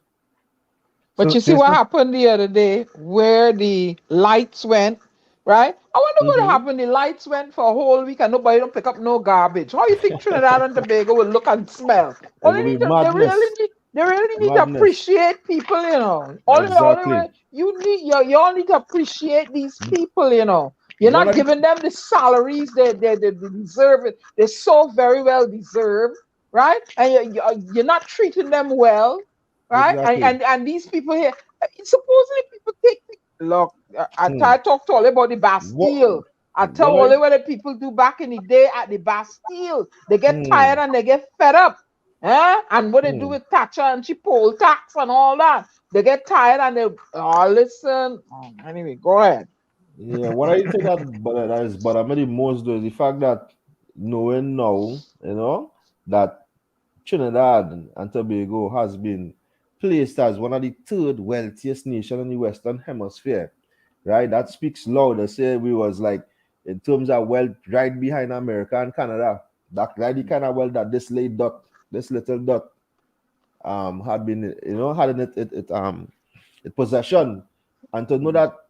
For example, with waste management is in this situation it's in. It shouldn't be nowhere in that kind of situation. You understand? Something that is essential as waste management. You understand? Even with the water situation, I want to touch on what I just know. I grew up in Laventille for years. I had to bring water from far distance. And I said, I spring down in Chumaka. I know you say you still live Chumaka. Down in Chumaka was spring. You know, you can walk down Village Council Street and you want to go down street. Yeah. Right, I used to bring water from quite down in that spring, come back up straight up on top of the Calypso Street for years, and even up to this day, people up home, even though I live in lower down on the bottom of Laventil Road now, I live on Piccadilly side now, the issue still there with the water. You understand? Up on the hill. At that time, I used to bring water from down by me on the flat to carry up the hill for my aunt and so on up home. You understand? Why is a place like Trinidad that's surrounded by so much water, surrounded by so much, we have so much springs all over, we have so much rivers, so much waterfall. We surrounded by water, we engulfed in water. How it is acting like water people is how to be suffering from 87 inches a year. Talk it up. Yep. I telling you, boy, I telling you. It's sad, it's sad. Yeah, it's sad. And Marvin Gonzalez. Yep, talk it up. Yeah, MP Hines. Go ahead. Yeah, Jason, somebody says, Jason, I just called EMA to report on the right side of the highway. There's dust that turns to mud heading west. Exactly. EMA said that it's not their job. The dust clogs my Mazda BT 50 here. I tell you, that toxic mud, because when these trucks come out from the dump, especially in rainy season, it's a lot of mud that's come out. You know, tons of mud that's come out. And these vehicles, when they go to the various places, they're spreading that toxic mud all over. And they're supposed to clean it before they come out the dump? It's supposed to have something called a wheel wash. Yeah, it's about 3 years now. The present CEO putting down a wheel wash in the ground. If you see the piece of iron thing in the ground, like a duck pond for doctor go and bathe in, they put that as a wheel wash. You understand? That just to make matters worse. That to just make the mud more muddy. You understand? And that mud coming out and going out into the highway, going out to the various communities with the vehicles as they go out. You understand? Toxic mud and dust, chemical. You understand? That is what going out there. You just actually smell the toxicity of that mud and the chemicals in that mud and that dust. Smell it. Jason, who is the head of SWIMCOL? At present, the chairman's name is oh gosh. Don't worry, go come to you. All right. And the CEO is a guy called Kevin Thompson. Okay. Ronald Milford is the chairman name. Ronald Milford. Okay. Ronald Milford, chairman, and the CEO is a guy called Kevin Thompson. Yeah. No. I know Ray Braffett used to be the CEO of SWIMCOL back then, and they said he had done some good works with SWIMCOL. You know, but I don't know what happened with him. Now, Jason, what is the deal with people making a living off the things that come into the dump? What's the deal with that? Yeah, well, I mean, a lot of these, what you call the salvagers, those are the people that live around the dumps, right? And sometimes people who come from a little distance away also that has to survive on what comes into the dump, you know. I doesn't like to touch on that part too much because they like people bread, you know. Yeah. No. I'm not trying to take no bread off on nobody's table. Yeah, and it's a sad thing to know that people have to depend on refuse, waste that other people discarded to live off. It's all over the world. It's a sad thing to know that. You understand? And as I say again, Trinidad, while it is happening all over the world, I understand and agree. A place like Trinidad, that was the third wealthiest country in the Western Hemisphere. I will continue to elaborate on that fact. We don't need to be as is all over the world. But we should be like in the United Emirates. Is it United Emirates or Dubai and all these places they call that? United Emirates or something calling it, right? Dubai. The Emirates, United Emirates. We supposed to have a functioning like that. But that was going on since I was a lass in Trinidad. I don't know, but I know it's still going on. It shouldn't be the kind of money that pass this country. We supposed to have millionaires. Every household supposed to be millionaires. You understand? Where is the demographics of the SWIMCOL workforce? Where do most of the people come from? Most of the workers at the dumps live around the dumps. Most of the workers, a vast majority of the workers live around the dumps, right? And they capitalize on that because remember they will believe these are people who themselves know the rights and and don't know certain things, so they will take advantage of that fact now because most of them would have been hustlers before, salvagers before, and glad to say, well, boy, I have a government job now. You understand? Yeah. So the company now will ride on that tide and take advantage of the literacy, you know, at the workers. You understand? And keep them in fear. So how many workers do we have in the dump? How many workers do you think we have in the dump? Okay, so roughly we could have about 100 workers between the 3 dumps altogether. Right? Because so 3 dumps in the Beatum? No, 3 dumps in Trinidad. Right, no, the dumps on the Beatum. How many workers they have in the Beatum? Okay, it's possibly over 50 because that the biggest dump. The Beatum dump is the biggest dump, which are the most workforce. Right? They can have about 50 workers. Yeah, 50 workers in the dump. And where are the 2 other dumps? One is in Guanapo, Arima, Guanapo, and the other one is in Forest Park South. Okay. Now, do they have the same problems as what they face in the Beatum? Same issues. Lack of infrastructure, no kind of health and safety infrastructure for the work. Same mud and dust. Same thing. Boy, we have to do better, man. Definitely. We just have to do better. It's 2022, Definitely. and you know. Exactly. And I remember when the Prime Minister come back from the COP26. That was when 2 months back. When he came back from the COP26. Just a few months. Yeah, he came back from the COP26 thing. I remember one of the news reporters that threw a question to him about the climate change and recycling and so on. And to me, I didn't hear him respond to this. Like he kind of sidetrack it now.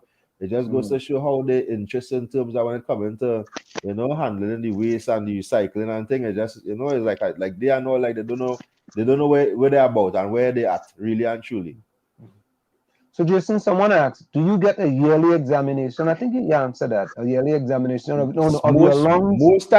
Most time they will take more than a year before they send before that medical, which is wrong because I hear in some jurisdictions in the first world countries, once you doing sanitation work, and those are not people who are in the landfills, there are people who just picking up the bags from the streets and so on.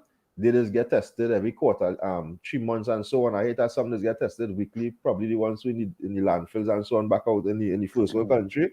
You know, as far as I understand, from like talking with people who have a connection with persons who work in landfills in the first world countries, yeah, they say they get tested almost weekly. You understand? Because of the fact that the high risk and the hazardous nature of the job is extremely hazardous nature in terms of the job, you know. Yeah. No, man, they just need to do they need to do better, and we have to hold them accountable. That's the most important thing. Exactly, holding them accountable. We have to hold them accountable. We can't just sit down idly by, you know, and we wanna because what we want to do, Jason, boy, we want to be able to do, when you get time, maybe if you have a day off or something, to do a live in areas that you could do a live, and just give the people out there. Because people need to see what other people are going through. No, you hear what I just say, right? I have a hearing tomorrow because they're trying to stop me from doing the lives and so on. Saying that, what did the IRO used yesterday? Interrupting company operations. You bring the company to disrepute. That's what it is. That's the word. I bring the company to disrepute. That's the word. So in other words, I must stay as a voiceless lamb, knowing I'm going to be slaughtered and mustn't say nothing, or even try to fight to live. Let me interject here. Frederick Douglass was bringing slavery in disrepute too. Harriet Tubman was bringing slavery in disrepute too. Exactly. All right, and going up against the powers that be in giants, the giants up in the White House too. All right, so you continue what you're doing, and if you want me to do a live, you run your phone and I go talk on the live.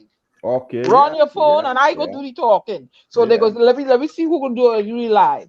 So They're trying to muzzle me from using my own phone and having my voice freedom of speech.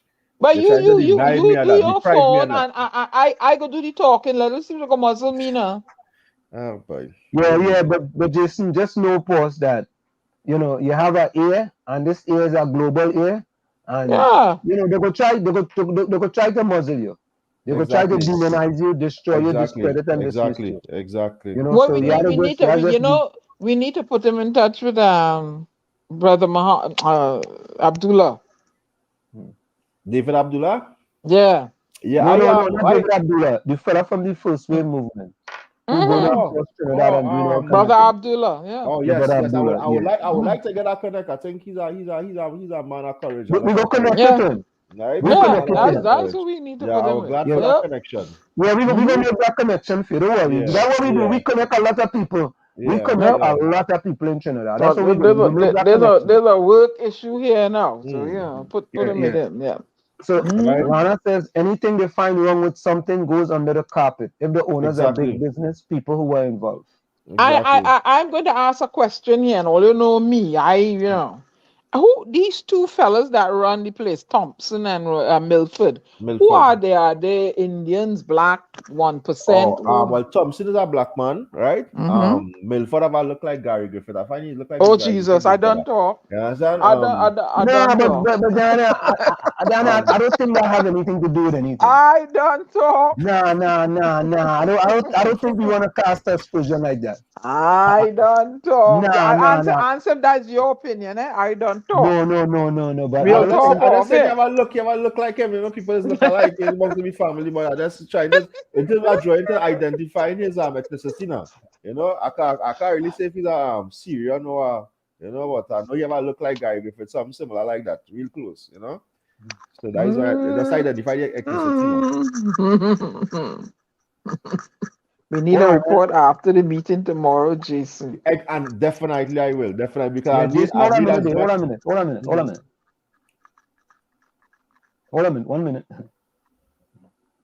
Opinions and views expressed by the program participants, including those on social media, are solely their opinions and views and do not reflect the opinions and views of WZYE management and staff. Yeah, so Jason, I think Jason, what we have to do, we have to wait to see what happens tomorrow. Exactly. You know, and then we're gonna go forward. But in the interim, we're gonna connect you with the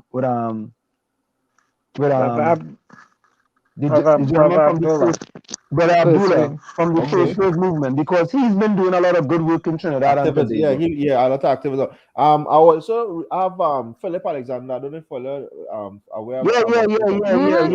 He and all this raise the issues and quite frequently, a lot of, he raised the issue about the dump and the management of the dump and so on, You see, at the end of the day, Jason boy,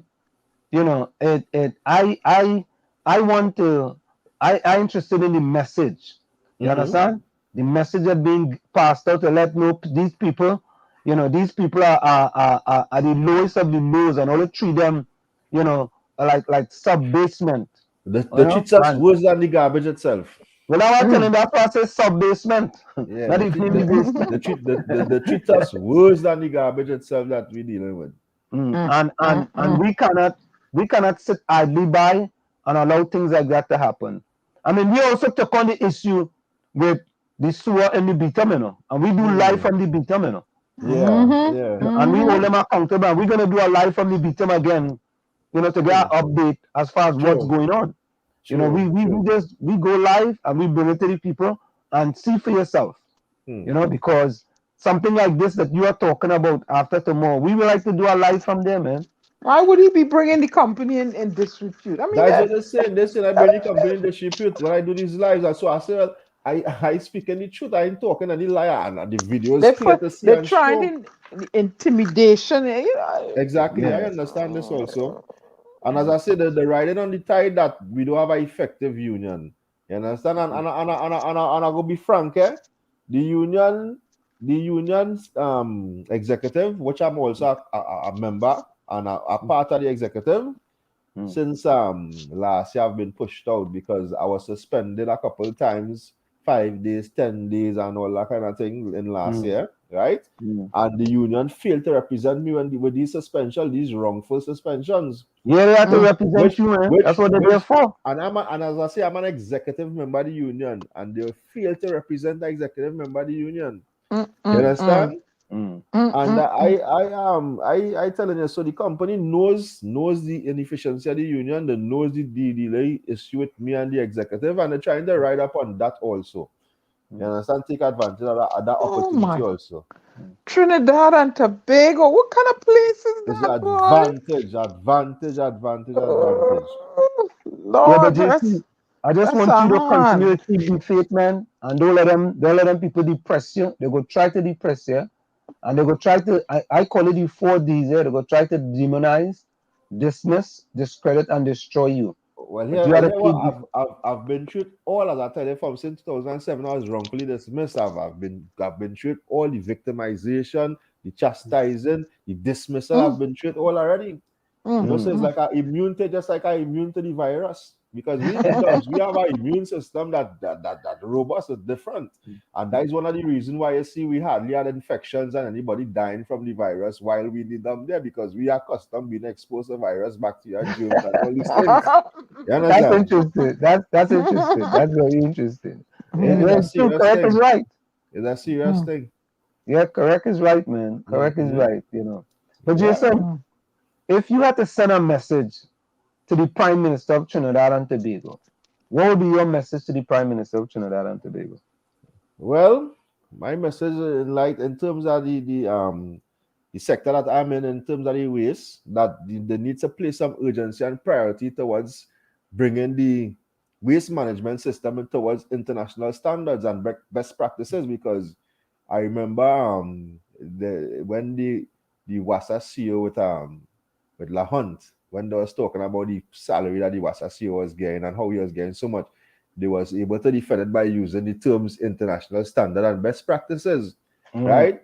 So in terms of the waste management and even the water supply and all these things towards the country and the people and the citizens and so on, why will it only choose international best practices when it's convenient? You understand? It's supposed to be applied across the board, across the floor. It's human being at the end of the day. All are we supposed to be human being entitled to the same international best standard practice, best practices. Yeah. And also send a message for your other co-workers at the dump as well. Your co-workers. Right. And I'm not asking you to speak for them, but as I telling some this morning, because when I reached this morning, boy, we hear the call in the office, like they're going to let them make move and thing, because the saw customer I'm getting suspended, and I like a rogue element in the company then. You understand? When there's be in fear, and there's like the company try to use that to put fear in the others not to speak out. You understand? So there wouldn't be in a situation like me being suspended, being sent home, you know what I mean?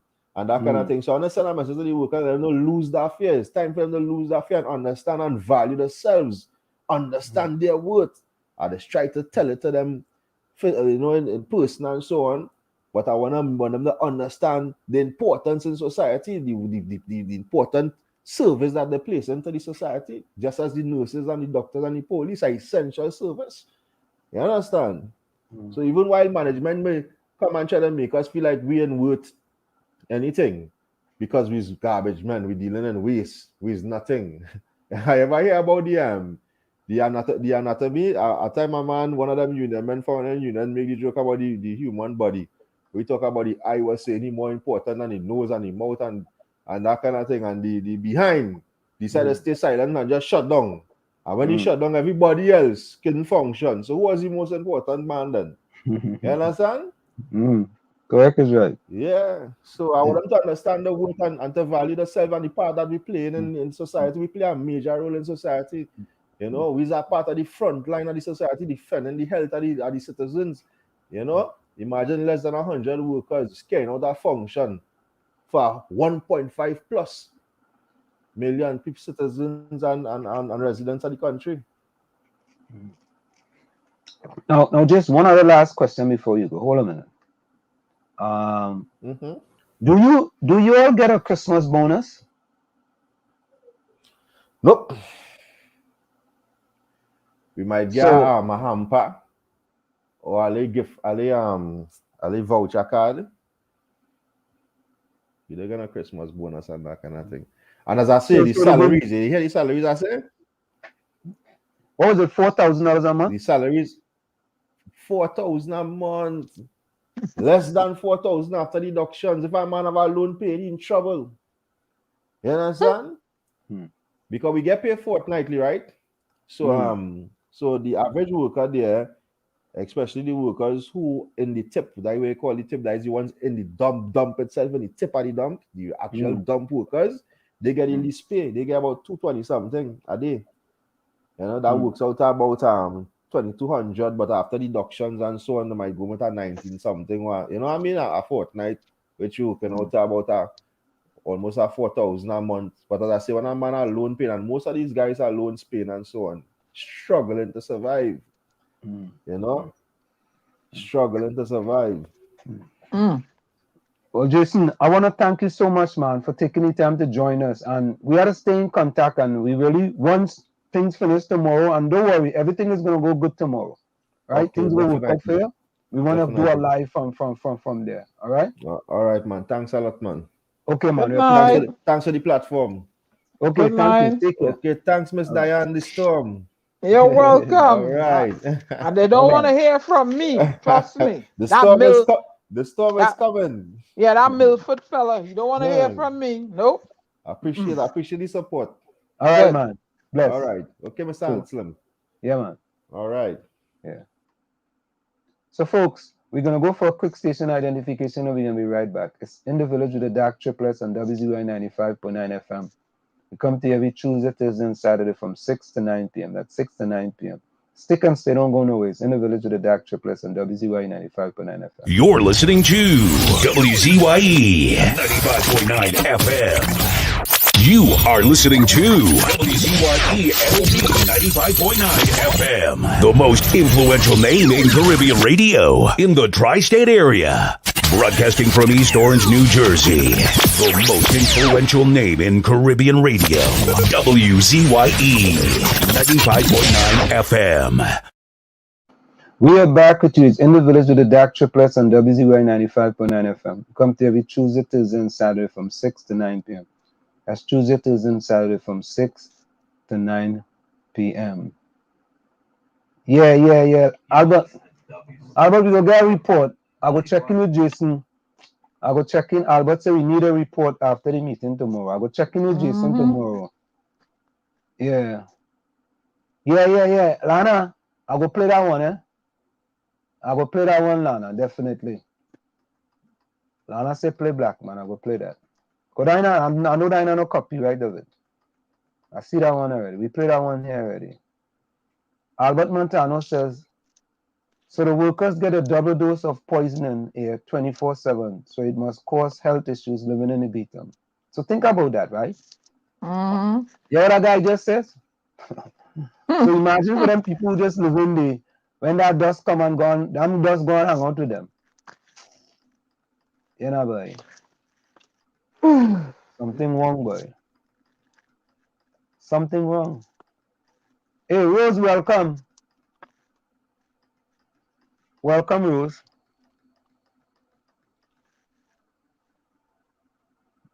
Albert says the workers doing sanitation work in Mississauga are very well paid, better than bank workers and many public servers. That's true.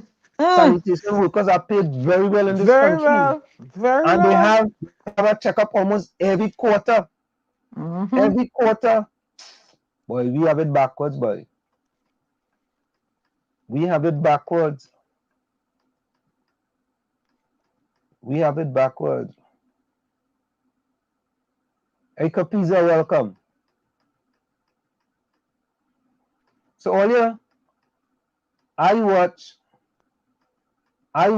the show out of the Naparima Bowl this weekend, eh? And I have to tell you about it. It was the most boringest show. Boringest, eh? It was the most boringest show. That is not a word. Yeah, you know, you gotta make up words sometime for them kind of thing. Eh? The most boringest show that I ever listened to. Eh? I watch and I listen. Right? Very, very boring, man. Too boring. So let's go to some of the videos here. This is the Attorney General talking about at a press conference. Hold on, eh? Let's listen to the Attorney General. Oh, and plus, the Attorney General has tested positive for COVID-19, right? And also someone who was on the trip with the Prime Minister to Doha also tested positive. No, not yet, boss. I ain't asking yet to talk. Hold on. Of the Attorney General received. Not yet, boss. All right, here we go.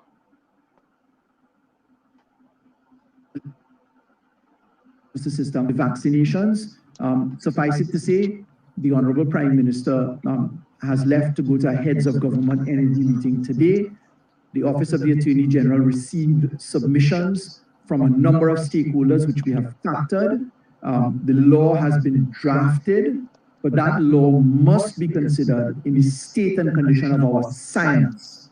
So that is to come before the cabinet, and the Prime Minister will speak to that issue when appropriate. He is gone for a week, roughly, and at a very important energy conference in Qatar.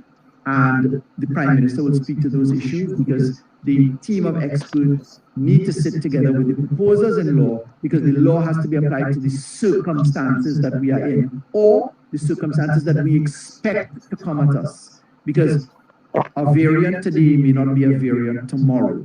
So I will leave that to the Prime Minister to speak to.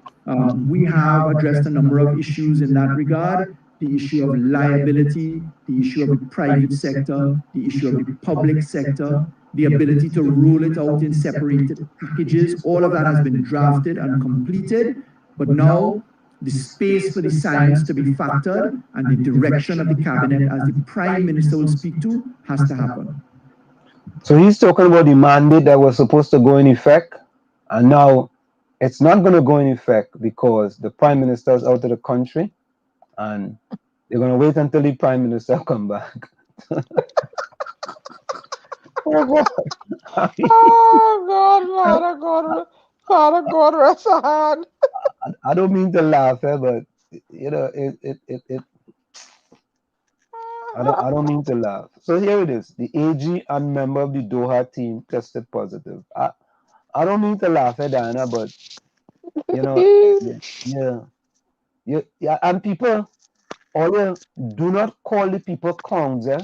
Clowns are the most intelligent people in the circus. In the circus. Maybe more like jokers.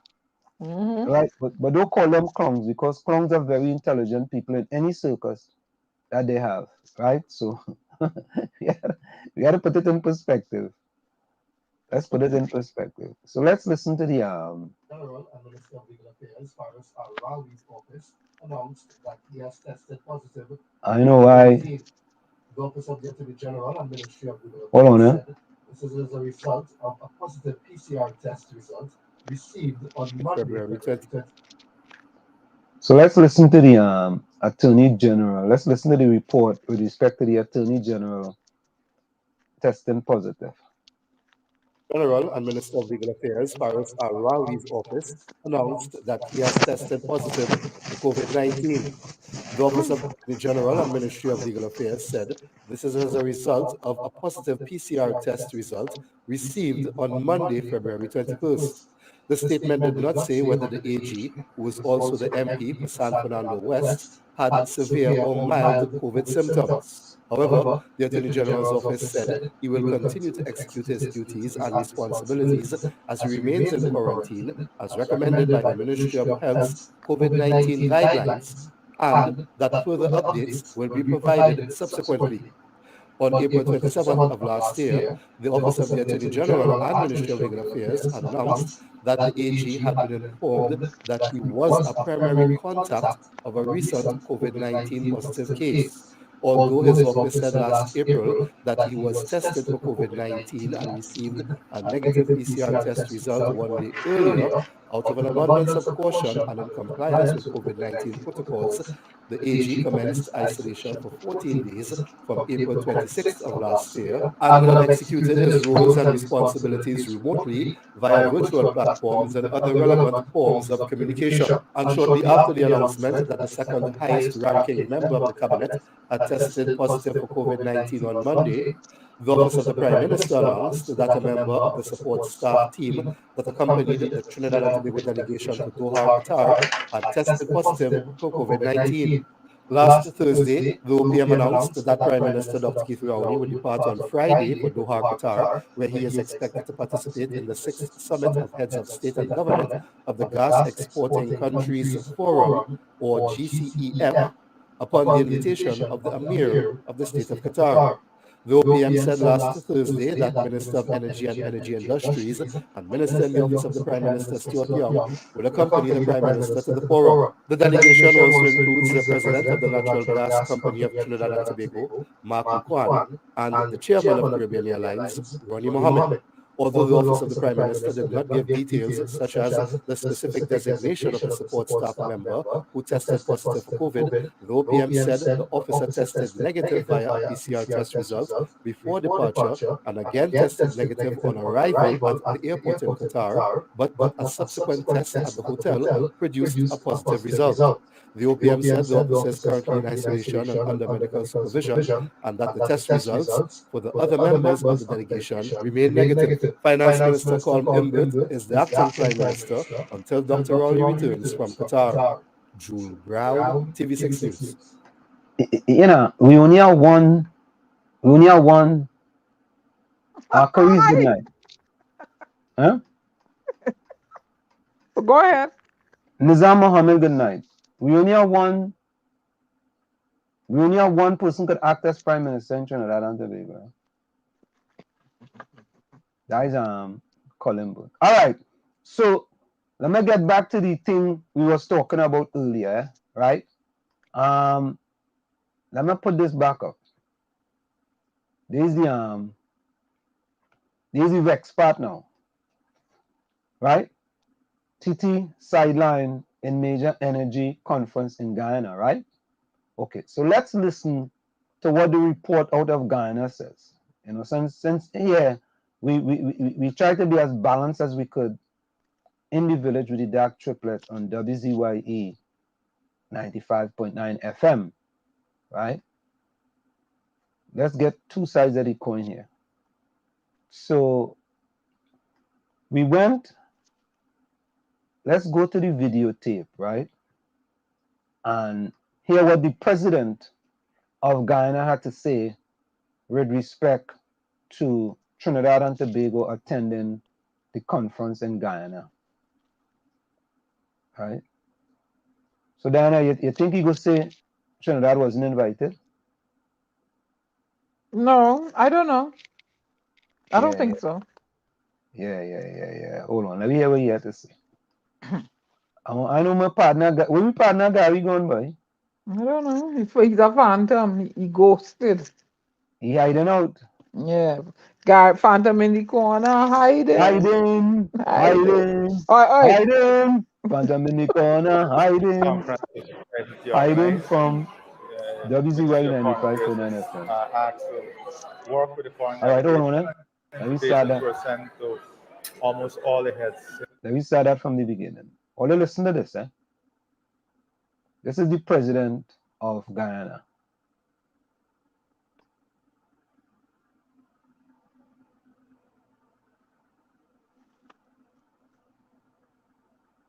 Come on, man.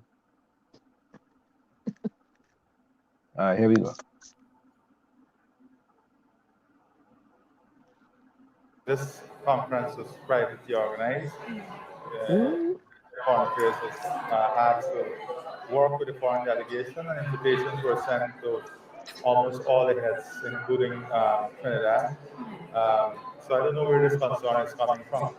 The Trinidad was invited at all levels. Trinidad is an active part of what we're doing here. Look at a number of investors from Trinidad who are here, and they're playing an active role, an active part. We welcome investors and we welcome greater collaboration with Trinidad and Guyana. We have no issues with collaboration.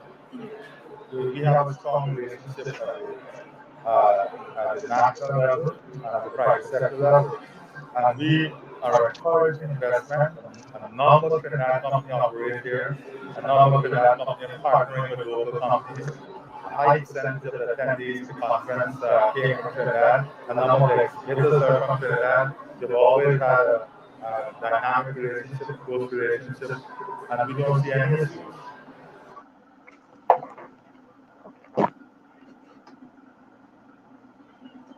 So, is that an issue?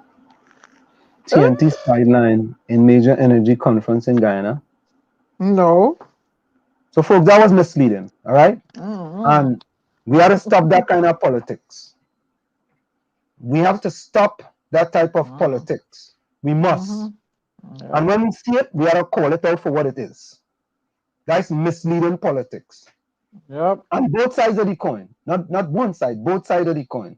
All right, but that is misleading, right? And you hear the president spoke for himself, and he said it, right?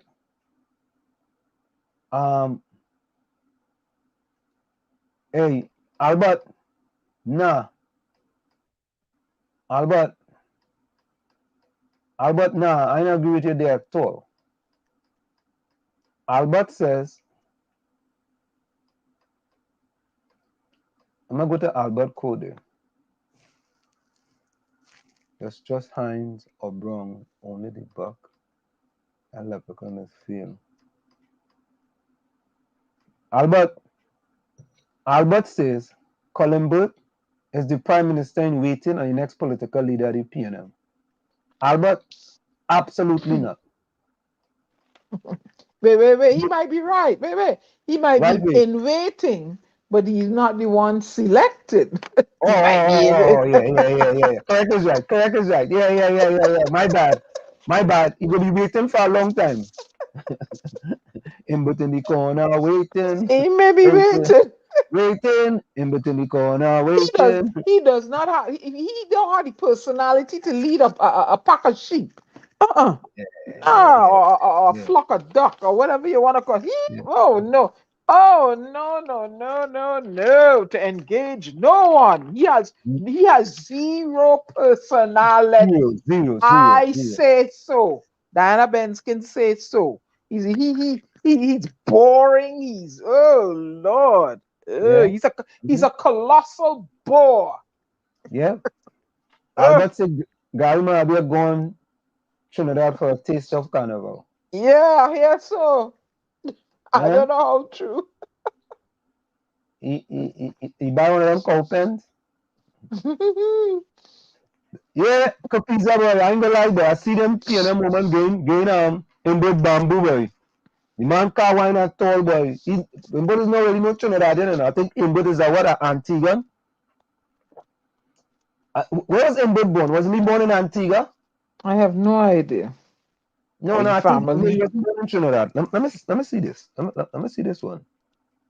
What do you say? Maybe he was born there with family. Oh, okay. All right, Sing. Mongal, send my message. And somebody that's beyond, but going to Trinidad soon, so not commenting these days. I hear you, man. Man say he going to Trinidad, boy, but so he not commenting, boy. What? We're frightened.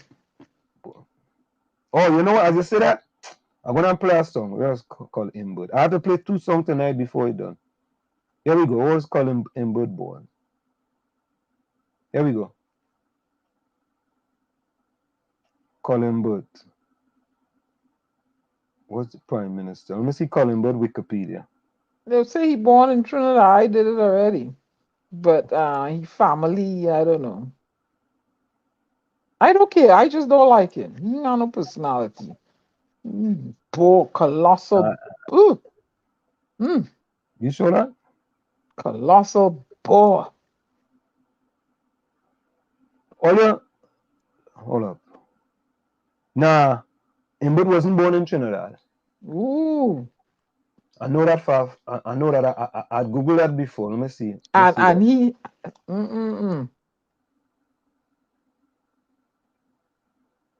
But wait now, Columbus is only 64 years old. 1957 the man was born.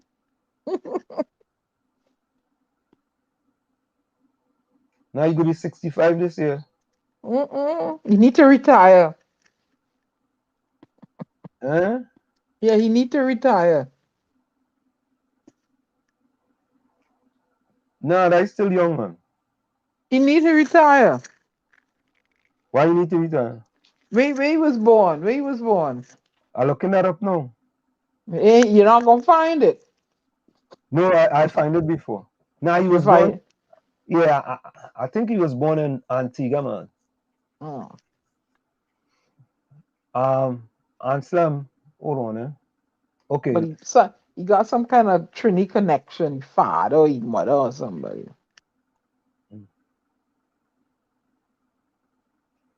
Okay. And his Nizam said, Diana, if you say that, then why the PNM only putting him to work? That's him, but. What? Nizam Mohammed says, Diana, if you say that, then why the PNM only putting him to work? The man just want one person to act? Ooh. Anslan, you know he built a stadium in Grenada. Yeah. Yeah, Capiza, I correct is right. He did build a stadium in Grenada. So that's the connection there. He built a stadium in Grenada. Nah, he wasn't born in Trinidad. I tell you, you're not going to find it. It is well hidden. You have to dig too far to find where he born. I will find it for you. You're not gonna find it. I tried to find it already. Play a song. Nadia say him both looking like 60 years old. But you know, as I always say that, I remember one time, right? Actually, Imbut was my friend on Facebook, right? And I post something. I broke a world record that time. I think the world record was the 60-year-old world record, boy, or yeah, 60-year record. And I run some fast time. I didn't even remember the time, And Imbut put a post that it have other people running faster than me, right? And somebody had explained to him. He said, "Boss, the man is 60 years old and he broke the world record.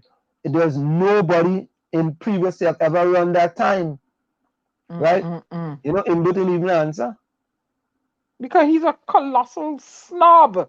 He put the tail between his leg and he went in the corner. He's a colossal snob and a colossal boy. He's like a bourgeois kind of. I can't stand him. Just looking at him, I don't like him. No, them fellas in them are right, man. Me don't like him. Me and he ain't gonna get along for a day. Cause he debating and me go come out and I go cuss him. You cuss? What?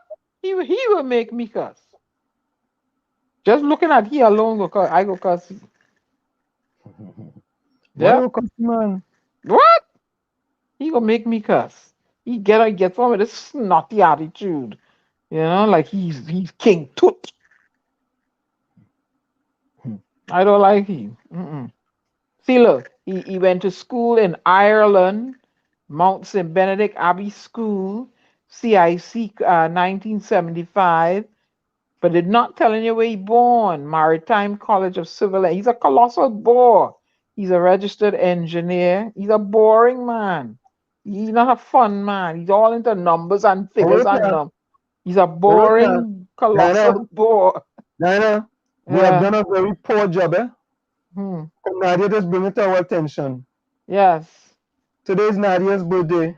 I have it written here on the paper. I was gonna let you know before the show up. Yeah, but we had Nadia was sending a picture or something for us to put up, man. Well, she had to do that. If they want to do that. I know if Nadia want to send a picture. Like I put up. You don't want to let them out themselves. Yeah. Nadia, you gotta send me something. Send me something on WhatsApp. 973-868-1444. The WhatsApp is on there. Send me something that you want to put up. right? Send me something when I put up. Yo, say hello to Nadi. Say hello. Say happy birthday. Say happy 35th birthday to Nadia. Nadia is 35 today. Woo! Right? Nadia, Yeah. Let's say happy birthday to Nadia. Nadia now seen a star pop pitch, boy. I tell you, you'll never find where he was born. They have it hidden. You have this Ireland thing here. You'll never find it. No, You I dig on. found it before. No, you're not finding it. I'm telling you. Let me send somebody else. Let me send something to my friend. Send me the link. Hold up, eh? I'm gonna send it to this person. This person. You're We had not found going. it. Y'all found it? Yeah, we did. Yeah. Send me the link. The link showing where You're not gonna find it. Imbert being born in Antigua, I think. Okay, so in the meantime. Yeah. You can send it there. What? Gary, good evening. Wall Street. Fish sticks at Wall Street. Imagine strangers telling your darling happy birthday before you. Fish stick, stir up people business, eh? Stir up people business. Fish sticks, if you don't say that, you're late. I saw it, but I just don't want to say anything about it. I see some women they try to whine on the man. The man stand up there. Look at him now. Stiff, the man stiff boy. Yeah, But I lego some chumaka kwine. Yeah, he's a bore. He's a boring man. Or I lego some chumaka kwine. He's a colossal bore. Them kind of fellas, some men who is married and men is married for money. Kapisa says, as a grassroots PNM, how you just feel on insulting the grassroots PNM? Who does insult? It is marry he for money. You don't marry he for thunder. What is thunder? Action. So we had talked about this earlier, right? In that the NCC selected 10 people for the Demarch squad, including Winston Gypsy Peters. You know, them fellas and them don't know what conflict of interest. Them fellas don't know about conflict of interest, or they don't care. They don't care. Maybe they don't care. All right, they don't care. That is it then. And here is the Attorney General when he was talking about the vaccine mandate. 1 month after the PNM postponed the vax mandate for public servants, the AG maintains the law is drafted, but he now has to wait for the PM to return from his trip. Bunch of jokers, right? And I want to send condolences to the family of Coach Albert, who passed away recently. He passed away at 71, a person that I know very well. You know, every time I go to Trinidad, I always go and meet up with him in Savannah. He's a matter of fact, he coached a few of my friends as well.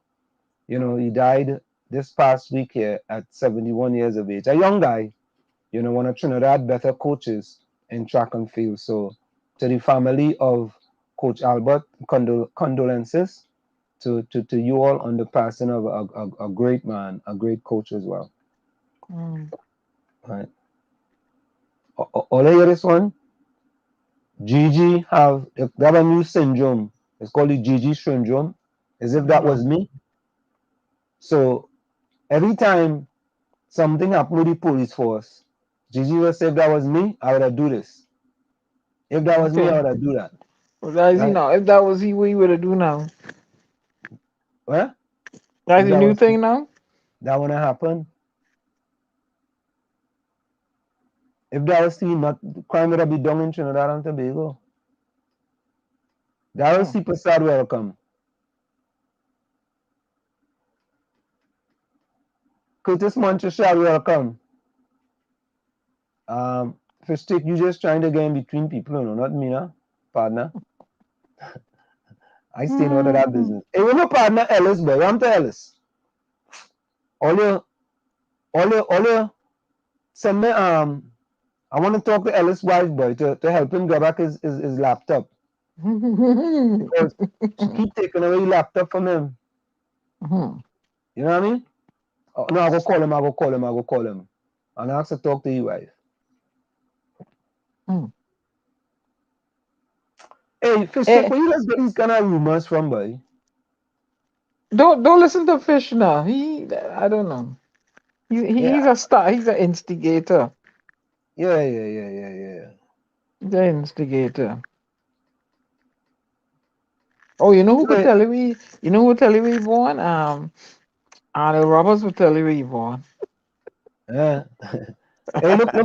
Hey, look your Valentine Day flowers fella come through. If I was selling the green flower, the green roses. The green roses. And the upstairs bed and breakfast, Airbnb. The upstairs Airbnb. I don't need no roses, no bed and B. So listen to this now. So schools open for Carnival Monday and Tuesday in Trinidad, right? They have Carnival in Trinidad.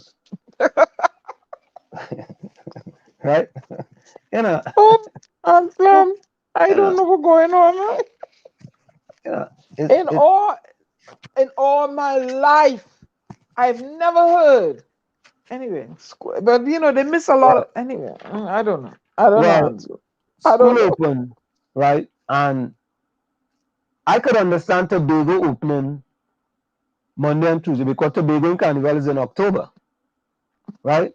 But in Trinidad, they open schools on Carnival. Well, maybe they need them 2 days though. But who really going? Well, it's just a taste of Carnival. It's not really Carnival, right? So maybe they need to open Carnival. I don't know. So Boris scraps remaining COVID restrictions in England, right? So the man scrapping restrictions. And in Trinidad, we still putting up in cowpens. Yeah, but what is really wrong with me, boy? I want to read this. This opinion piece here from the Express. Look at right here. Rethinking the NCC. Okay. This is an editorial here. So the editorial says,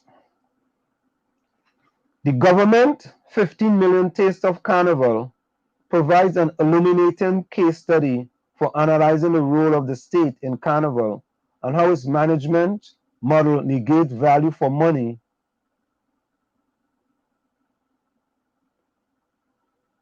Okay, I think somebody just sent me that link for input. All right, I'll get back to that just now. So okay, the government 50 million Taste of Carnival provides an illuminating case study for analyzing the role of the state in Carnival and how its management model negates value for money by fueling waste, opportunity for corruption, financial dependency, and creative stagnation. Stripped of the fevered frenzy of the jam-packed Carnival season, Taste of Carnival have presented a rare opportunity to see the National Carnival Commission at work, observes its modus operandi, and understand the source of the model's debilitating impact on the development of full potential of the national festival. Seen up close, it should lead us to question the relevance of the NCC and the 1991 Act under which it operates, as well as the state-owned perspective on Carnival as articulated through the Act. In the 30 years since the NCC Act came into force, Carnival has undergone dramatic change. Most importantly, it has grown from a seasonal festival into a full-fledged cultural and economic sector, largely fueled by private interests. Much of the frustration of the sector revolves around the state financial support for the festival and the lack of support for developing the growth potential of the sector as a whole. Taste of Carnival exemplifies in dramatic fashion the role of NCC as a conduit for state funds to special interest groups which once dominated the carnival landscape but are today overshadowed by cultural and entertainment entrepreneurs occupying a variety of spaces in what UWI lecturer Dr. Joan Tull refers to as the carnival ecosystem. The state infusion of cash into carnival is designed around the funding of carnival events produced by special interest groups that sit on the NCC board, a fact which represents conflict of interest complication while tying the NCC to event agendas of these groups. So I'm gonna stop right there. I mean, it just goes to tell you, everybody is in that because they know when time come carnival, right? Something is gonna happen. And Diana, the guy didn't want to go down the road with you when you said corruption. And I don't think I want to go down that road either, but I have questions. Who get that contract for them cow pens in the savannah? That's what I like to know. Nepotism. It's some kind of ism or shun. Yeah, Dave Sampat, welcome. Who get the contract for those cow pens in the savannah? Right? And then his next one, extempo licks for gypsy. Them fellas gave all kind of licks in extempo. Right? I want to read one or two of the verses that them fellas and them had, right? So it says, who received the contract to build the pods at the Queen's Park Savannah for a Taste of Carnival 2022? And how much were they paid? That's the question that popped up repeatedly in the extempo verse yesterday at the Clash of the 10th Showdown at Naparima Bowl, San Fernando. 4 extempo acts, Kivan Kalist, Black Sage, Contender, and Myron B, questioned the logistics of the ongoing Taste of Carnival and demanded greater clarity on its accounting by National Carnival Commission NCC Chairman Winston Gypsy Peters. Black Sage was first to share extempo blows after being presented with a topic, Safe Zone Carnival. He sang much to the delight of the small but boisterous crowd. Let me see if I could extempo this boy. I la la da din da dan da dan do. A la da din da dan da da do. A la da din da dan da da do. This is Santi humanity. I am under pressure. I see plenty pods in the savannah. I have to tell you the fact. I wonder who Gypsy gave the contract. They gave pods if you please, but they don't give they give Calypso no peas. Like Santi humanity. There was no letting up on the NCC boss when Contender was presented with the topic, the pods. He sang, and I got da da da da do. Dino go on this after, man. You drop it on me, I know the topic, I can't go through like that. No, we didn't want them fellas sing, but them fellas already sing, but them for the chorus.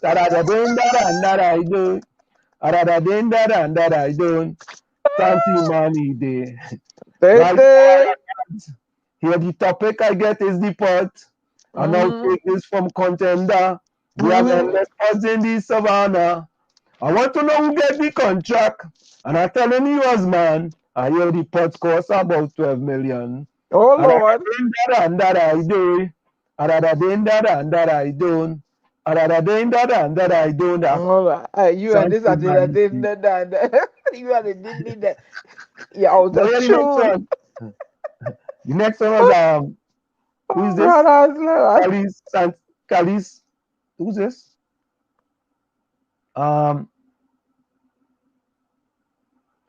Bedridden family of Leroy Callis.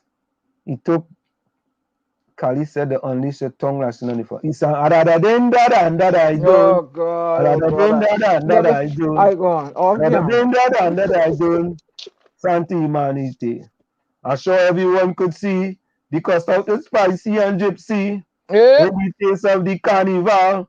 The two co and NC in wheel back now. Aye. Santi humanity. The man will lick to sober. In the savannah. Yeah. Only that's extempo, extempo in the villages. You think it's easy? We're not easy. Gypsy get licks for so high. Licks, bacchanal like peas.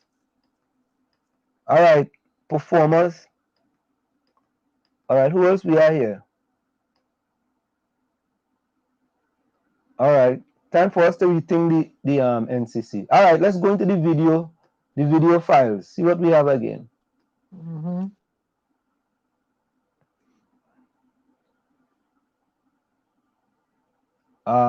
Only know that report came out, right?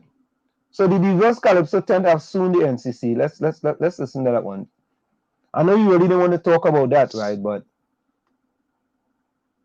so Diana, you see, when you go Trinidad, if you go Trinidad for carnival, but you ain't going Trinidad for no carnival no time soon. The hell, to the no, to the no, a million times. Yeah, but how you gonna spit these songs if you ain't going? Well, I could do it virtually. Yeah. Correct is right. You should do it virtually. You see how we just make connection in the village, man? That's what we just do, you know. We make connection. Hey Diana, don't forget we had to connect that guy with Abdullah, brother Abdullah. You have his information though. Martin George and Company is threatening a taste of legal action if the National Carnival Commission does not rescind the decision in which the Divas Calypso tent has been left out of a Taste of Carnival 2022. According to the attorney, the Divas Calypso Cabaret was established in 2004 by his client, Dr. Rudolph Ottley. We have been performing consistently and creditably, and they have actually had 5 persons who have made it to the Calypso Theatre in Pinellas Park. And so the attorney says it was baffling when they were not selected to take part in this year's carnival events under the NCC. George tells us Dr. Ottley founded the all-female tent as a way to give more women a chance in an art form that is generally dominated by men. This door has just been shut for no good reason this year by them being excluded entirely and left out. Here's Back to Basics tent, which does not have the track record of the historical pedigree or antecedents of our client's tent. Here's Back to Basics tent, our client indicates was formed only in 2019. So therefore, you're talking about something with 3 years experience as opposed to something with 7 years track record. And yet George says the Back to Basics tent has been selected. Clearly, it's not just victimization, but it's also gender discrimination, because there's no good reason why this all-female tent cannot be given the opportunity to participate in the events comprising a Taste of Carnival. The attorney claims that the NCC is yet to clarify what criteria was used for selection of the Calypso tents, against the backdrop that in previous years, the Divas Calypso Cabaret was selected. George is hoping that the matter would be sorted out before reaching the courts, by way of the NCC reversing its decision. We have given until Tuesday for this to be rectified, failing which our client is quite prepared to take the matter to the court or by way of an application for judicial review and an injunction. Alicia Boucher, TV6 News. Man going to court, boy. You think it's easy? Right? Them fellas and them, something wrong with them, you know? Something wrong with them, man. Or you gonna leave out the tent, right? Yeah, boy, this Taste of Carnival is a waste of money as far as I am concerned. What do you think, Diana? But wait, but Diana, before you go, you see this here? You see this here? What? I think this is problematic for Trinidad and Tobago. Eh? Hold on, I'm bringing it up. The Prime Minister met with the President of Iran. And you know Iran is not an ally of... Oh, Lord. Oh, Lord. Oh, Lord. Wait. I don't know, right? I don't know. Tell me what you feel about this, Diana. Because... I see what you're bringing up. Hold on.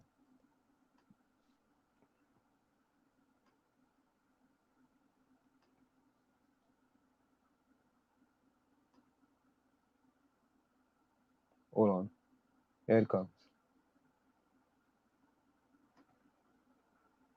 The OPM said that the Prime Minister of Trinidad and Tobago, Dr. Keith Rowley, and the President of Iran, Dr. Saeed Ibrahim Razi, are in Doha for the 6th Summit of Heads of State and Government of the Gas Exporting Countries Forum, also known as the GECF. A photograph of the meeting can be found on the official website of the President of the Islamic Republic of Iran, with a headline which said that Iran has always supported the independence demands of Latin American nations and is ready to transfer its oil and gas experiences to Trinidad and Tobago. The OPM said on Monday that discussions between Prime Minister Rowley and the President of Iran included a focus on the role of natural gas in the global energy landscape, but provided no further details about the talks. According to analysis from the U.S. Energy Information Administration, or EIA, Iran holds some of the world's largest deposits of proved oil and natural gas reserves, ranking as the world's third largest and second largest reserve holder of oil and natural gas, respectively, in 2020. However, the EIA also says that despite its abundant reserves, Iran's crude oil production has fallen since 2017 because the oil sector has been subject to underinvestment and international sanctions for several years. Trinidad and Tobago earns much of its revenue from its oil and natural gas reserves, particularly from its exports of natural gas products such as liquefied natural gas or LNG, ammonia, and methanol. Trinidad and Tobago, Iran, and Qatar are members of the GECF. The United States Department of State's website says the U.S. has imposed restrictions on activities with Iran under various legal authorities since 1979, following the seizure of the U.S. Embassy in Tehran. Trinidad and Tobago has close ties with the United States and continues to export LNG to the U.S. TV6 News also sought an update from Energy Minister and Minister in the Office of the Prime Minister, Stuart Young, with regard to the work of the TNT delegation in Doha. Minister Young told TV6 News that Monday was the special ministerial meeting of the GECF, where, as the Minister of Energy and Energy Industries, he led a Trinidad and Tobago delegation comprising of the Permanent Secretary, Penelope Bradshaw Niles, the President of NGC, Mark Luquan, and Special Advisor Selwyn Lashley. Minister Young said he delivered remarks on behalf of Trinidad and Tobago, where he shared the view with the ministers assembled of the importance of natural gas in the energy transition taking place. The Energy Minister said he implored upon the ministers that the GECF must chart the destiny of the use of natural gas and the transition away from other hydrocarbon fuels as the clean energy.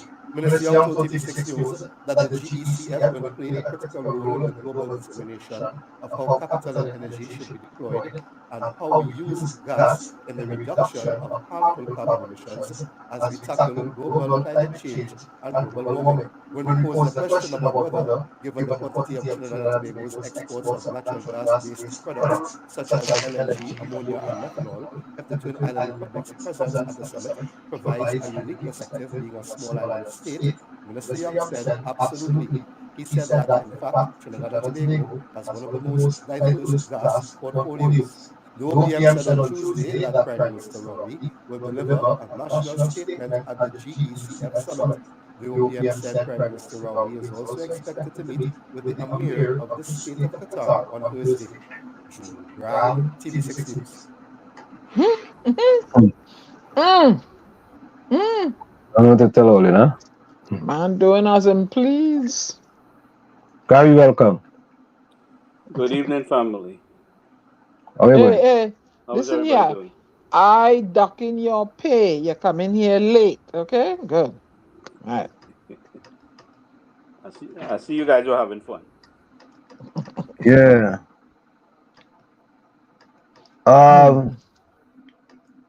Oryx a great is the PNM.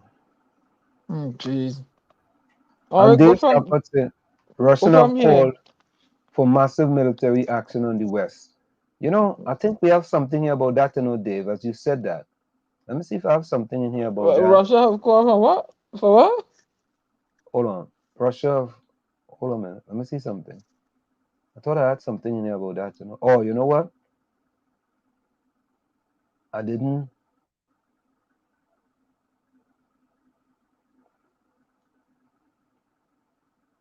Yeah, I didn't put it over here. Oh, we have a next one here. This is interesting.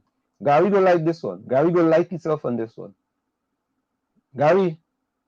Go ahead, I'm listening.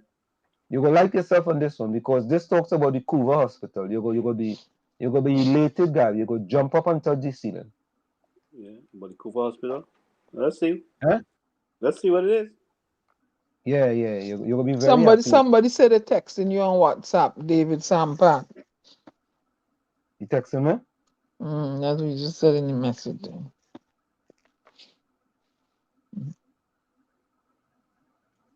Okay, you have my government position. Okay, hold on. I'm gonna stop that. Yeah, we want to show you this. This is something that Gary will be very happy about.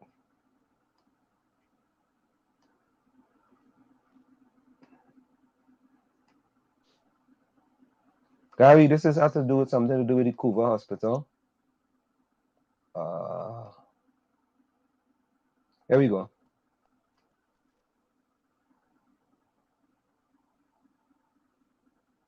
Led by Professor Terence Simangal, took a week to analyze the information and provided a 105-page report to the government.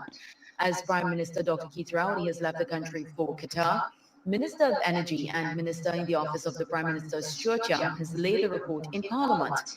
He says the report dated the 14th of February was received on February 15th. The Prime Minister gave a commitment that on receipt of the report of the committee, he would lay it in Parliament for public consumption. At the end of presenting this statement, I will lay a copy of the 105-page report of the committee in fulfillment of the Prime Minister's commitment. The Prime Minister, having received his copy of the report this week, has ensured that it is laid in the Parliament on the earliest possible date. Young says the committee looked at several factors, including the admission, discharge, and transfer policy, and whether that had any impact on clinical outcomes. The committee also examined the medical treatment at hospitals to see if it was in keeping with the guidelines from the World Health Organization and international best practice. With access to adequate A, levels of staffing appropriate in a mass response to a global pandemic, B, essential medicine, C, laboratory and diagnostic imaging services, and D, PPE items. The committee has referred to its investigation as a rapid assessment, which included but was not limited to interviews, some of which were confidential and at times informal in nature with hospital staff. Senior management of the RHAs were also interviewed along with technical officials at the Health Ministry. The committee visited COVID-19 healthcare facilities in TNT and conducted online patient surveys. Audits were also done of medical notes from I'm hearing an echo. Units at facilities which were No, it's not here. We found that the admission, discharge, and transfer policies for COVID-19 patients are within the ambit of international best practice, especially as recommended by the WHO. We found that the implementation of the policies during the pandemic were hampered by unpredictable staff shortages and staff burnout. We recommend that close attention needs to be paid to staff morale as well as the purchase of some consumables. The committee commended an institution which implemented a wellness and mental health service for its staff. Another area of best practice was that at many of the institutions that were visited, staff told us that they routinely communicated with the families of COVID-19 patients on a daily basis. The committee has highlighted that staff shortage is a problem faced in various parts of the world, but recommends that it's an area which has to be dealt with.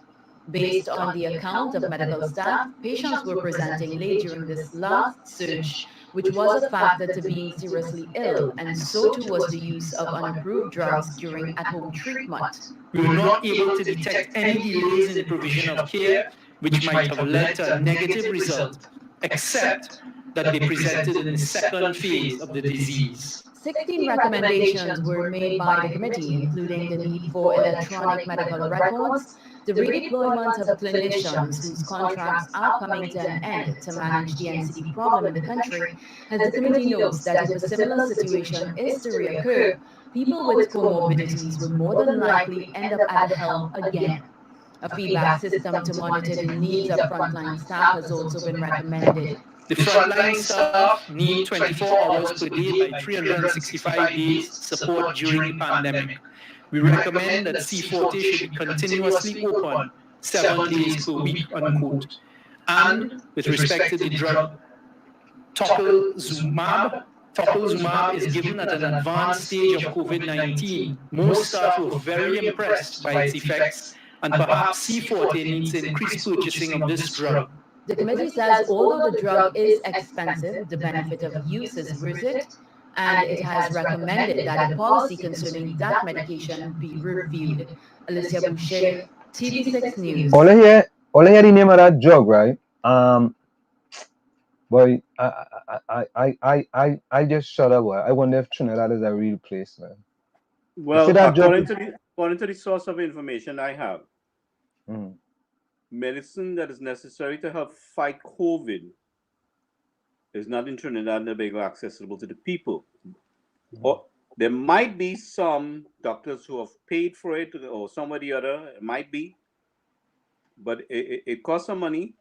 But it's not available to the regular man on the street.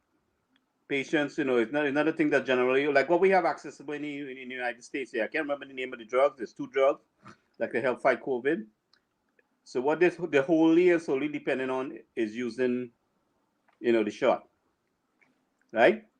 So here's the drug. Go ahead. Secondly, Gary, careful with the word. Remember that is good. Secondly, our patients are not being properly cared for. Staff has reported to the COVID. Go ahead, Gary. Okay. Secondly, our patients are not being properly cared for. They're not being properly cleaned on time. They're not there's not proper equipment that's being utilized, which is causing people to get uncontrollable infection, which leads automatically to, or eventually to, kidney shutdown and, the end result. All right. So, okay. So here is the CMO respondent is tocilizumab. All right. Listen to this. The COVID-19 committee that they are impressed with the performance of the drug tocilizumab in the COVID-19 treatment process. Chief Medical Officer Dr. Roshan Parasram says the Health Ministry would not be aware of the fine details that led to the committee's recommendations to review the policy on the drug and increase the amounts purchased. In terms of the policy, the CMO says the WHO recommendations for use are highlighted in a document titled The Therapeutics and Living Guidelines World Health Organization, January 14, 2022. He notes that the drug is used for rheumatoid arthritis, and in this regard, there was a stock available in TNT before WHO approval for COVID-19 use. It's a IL-6 interleukin-6 receptor blocker, and is administered either through the intravenous route or the subcutaneous route. And it is really recommended for patients who are critically or severely ill. This would generally be patients in the intensive care units. He says the WHO guidelines were sent to the RHAs. Through the clinical committee, the coordinating committee at the RHA level, they would have tailored that to the different RHAs, looking at the global supply, looking at the supply before them, to determine who had the best utility in terms of benefit versus risk of using this drug, which type of patients. While the CMO says the Health Ministry did not tell clinicians which patients to use the drug on, he notes that the WHO recommended that people with critical disease be prioritized over people with severe disease. So meaning generally prioritizing those in ICU, possibly over HDU, in whom the absolute benefit of treatment is the greatest. For example, and when you look at the critically ill, it would have prevented 31 fewer deaths per 1,000, and that's a 95% confidence interval. of 11 to 47 fewer deaths. And when you drop that to a severely ill population, the benefit goes down to 13 deaths per thousand. So as the degree of severity of illness decreases, the utility of the drug also decreases. The CMO says while the ministry is happy to continuously review its policy as new data come to hand, he notes that the guidelines exist on when tocilizumab should be used. It is an expensive drug. It costs us about 8,000 TT to treat every single patient that it is administered to. So that has to be borne in mind in terms of purchasing as well. Alicia Boucher, TV6 News. So there we have that. Did you hear what he said? That the drug could have saved X amount of deaths? People from dying? Yep. Did you hear that? Yeah. I'm surprised it's coming out of his mouth. I'm surprised he admitted.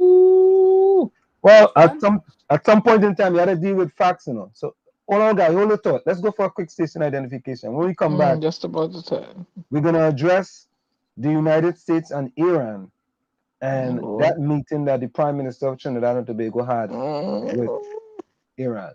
It's in the village with the dark triplets and WZY 95.9 FM.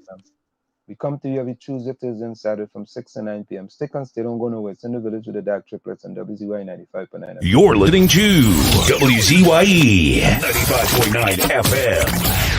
You are listening to WZYE 95.9 FM, the most influential name in Caribbean radio in the tri-state area. Broadcasting from East Orange, New Jersey, the most influential name in Caribbean radio, WZYE 95.9 FM. We are back with you. It's in the village with the dark triplets and WZYE 95.9 FM. I want to read something for you guys, right? Listen to this. This is in Google. I Googled it. As a result of the Iranian takeover of the American embassy on November 4th, 1979, the United States and Iran severed diplomatic relations in April 1980. The United States and the Islamic Republic of Iran have no formal diplomatic relationship since that date. Iran and the United States have no formal diplomatic relations since April 7, 1980. Instead, Pakistan serves as Iran protecting power in the United States, while Switzerland serves as the United States protecting power in Iran. So think about this, right? If the United States have no relations with Iran, and the Prime Minister of Trinidad and Tobago is meeting with the President of Iran, how does the Prime Minister expect to get anything from United States of America? Well, Trinidad and Tobago is an independent country, and Dr. Rowley have no intention of kissing the United States ass in any form. Secondly, right? He maintains his position with we are not warring nations. So we are a country that gets along with everybody. But Gary, if somebody decide to kick dust in my face, right? Invade me. Who you think you're gonna need? Who is the nearest superpower? You're not because it's a mutual country, and Iran is an oil-producing country. So I could see. I understand what Ansem is trying to say, but at the same time, Ansem, we cannot be the puppets of England, United States, or China, or any country. We cannot. It could affect our relationship. But Gary, that ain't that. But Gary, watch me now. Gary, why you're not seeing the picture? Why is Venezuela the way it is today? Why Venezuela is today? Because all their money was locked up in the U.S. Why is that? Why? Okay, but that's how the monopoly runs. No. Why is Venezuela in the condition that it is today? It's because of sanctions by the United States of America. Thank you. You picked the thing out of my mouth. Okay, but then we have to work against that. We cannot allow any country to dictate to any country. But Gary, you can't say that. You cannot allow that. Venezuela more people than we. We have a badass prime minister. Don't afraid nobody. You have a badass Okay. prime minister, pay nobody. Gary, Yeah. you wanted America to put sanctions on Trinidad and Tobago, me no visas Gil, and all kind of thing so for so you people take that you few so visas that they just give to we come could out. live on yam and dasheen. We don't need to have spaghetti, Gary, meatballs. Gary, don't even go there. And during this pandemic here now, they need all kind of things to go down there. So we Gary, go local. We go local. Gary, We grow nah, local, and nah, we tell Gary, we I and we don't, tell and we tell America And to what the drink business, water and mind their business. Gary, hush him out now. Yeah, you was drinking puncheon all night. They need the US dollar to trade in the world. How they gonna get the US dollar in? Come on, Gary, stop your Gary, nonsense. Well, we gotta put a stop. We gotta put a stop into England and the United States and China. We can't Gary, continue this way. Yeah, if America put sanctions on Russia and the United Kingdom put sanctions on Russia, right? And all the oligarchs, right? They tie up the money in the banks and they can't get the money. Where do you think happen to Russia? Where Russia getting US dollars from? Thank you, Gary. And What if all the brown and black people unite in the world? What happen? Unite? Gary. Then if they have 28 million people, how come they didn't unite? I'm just drawing a scenario. But no, I'm telling you, they have 28 million people. How come they didn't unite when America pulled them sanctions on them? Why you think them people fleeing from Venezuela to come to Trinidad? Gary, you're hanging out with Heinz too much. Yeah, boy, Gary, boy. What I say? Gary, you don't want to upset America. No, you don't want to meet with the president of Iran. Let one of them small minions go and meet with him. Yep. Let one of them minions go and meet with him. We play a major role. We play a major role in the Caribbean. And it's all business. It ain't got So we nothing are to do going to with meet with politics. Iran. All business. Enemy of the United States of America. Iran is a big player in the oil business, and even America, if they don't want to meet with them, they just have people meeting with them. All right. America is a big player too, you know. America is a bigger player. Because if America put sanctions on you, cancel Christmas and it's over, you know. Well, we going to be fleeing from Trinidad to go Grenada. We going to be fleeing from Trinidad to go Grenada. Cancel Christmas and Carnival and Diwali and everything. Who fattened Saddam Hussein and then take it over? Who fattened Saddam Hussein? Who will you fattened? Who built up everything Saddam Hussein had there? Who helped him? I want to know what it is he meet with Iran about. Oil. Wait. Wait, you planning war? It's oil business. He's an oil producing politician. He's from an oil producing country. Okay. So America could sanction away from dealing with Iran. Is that what they're trying to do now? Any country that deals with Iran, right? That ain't good. Well, that ain't good. He went to that part of the world. It could be a courtesy thing. I mean, you know, we are a small country. We don't fight with nobody. We can't fight with nobody. Let me see. We could only fight among ourselves.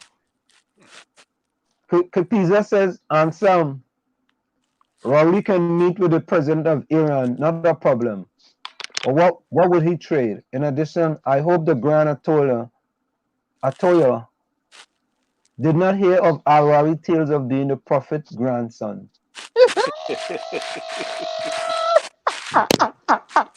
All right. Ooh, yo, that hit me low the toe. Dave Sampa says Rowley's making deals with Afghanistan. We are not fighters, okay? We don't fight with no country. Yeah, what Dave said? Rowley's making deals with Afghanistan. Just now the US government is going to hit Trinidad and Tobago with some serious paperwork. Yeah. And when it happened, Gary, we go remind you that we told you so. Well, Dr. Keith Rowley is doing everything to put Trinidad and Tobago in a bad light. Drink water and mind their business. And we have drink water and mind their business. Economy. So brace yourself. All yourself, you know. But no more visas. No US dollars. Well, hey, we could take business somewhere else. In fact, China making everything and trading it through the US. So we could go straight to China and buy. Fistic say, you know, we haven't heard anything about Afghanistan since they're doing well under the leadership of the Taliban. It's true. It's true. Thanks to Donald Trump. Yeah, David, I saw your text on WhatsApp. We mean thanks to Donald Trump. Donald Trump is responsible for handing over the thing to the Taliban. Who do you think? Donald Trump is He Gary. initiated that deal. Gary, somebody say went to the Taste of Carnival and come back. That is a carnival taste real good, boy. Anything that is chaotic in the world is the cause of Donald Trump. We're handing over what? Chaos. That man is chaos. You don't see handing over Afghanistan. Donald Trump is chaos. He's a chaotic gene. That he's just chaos. He does not like nothing to run smooth. He's a warmonger. Narcissistic. Warmonger. Yeah. He's a man. Greedy and selfish man. Don't care about nobody. Anyway, nothing smooth. He's the man. They're blaming Biden, right? He's the man who really crippled the United States position over there in moving out. Precisely. He the man that have the United States and all these people dead for in the front line, the pandemic, because he dismantled the somebody they had at the CDC to fight the checks and balances that yeah, well, please. And then he wants to run again in 2025. I hope Letitia James have a whole heap of subpoenas to slap on him, keep him busy, that he ain't got time to run no political campaign. I don't want to ever see the back of he, no, the front of he, the side of he, nowhere. The United States should have never pulled out its troops from Afghanistan because you were just opening up the door for a whole set of other people to move in there. There was too much sacrifice to get in there. And who is the best president we have? Hey, Sampat, don't get me hot under the collar. Good. We should have maintained our position there to maintain some restraint, right? Because now you open up the door for China and Russia to move in and take everything that we work for. Sampat said, war in the Caribbean is going to be a real thing again. Trump in 2024 in your nightmares. War in the Caribbean? David, it will not have any war in the Caribbean. Trinidad can't war in the Caribbean. Whatever fight with. Cutlass. Bamboo. Cutlass and bamboo. And you might eat some jelly too. You honestly think that this man is a good man for people that look like me? Huh? You honestly think that Trump is a good man for people that look like me? And that's a good thing? Come on, Sampat. Be real. You honestly think he's a good man for people that look like me? The man wanted to put people like me in concentration camp. You know how much concentration camp Diana will have to be burning down? I'll be like Harriet Tubman. And said Afro-Americans did better under he than any government. The Democrats who? Under who? Wait. And you're frightened. You go somewhere, you get lynched and shoot and killed. Nah. In the meantime, we were looking for any angle to throw us out of this country.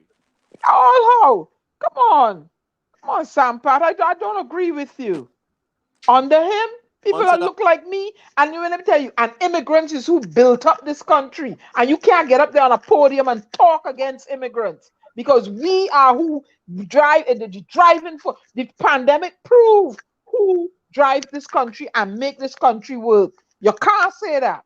The nurses made up of immigrants, the bus drivers, the frontline workers at the supermarket. We immigrants make up this country.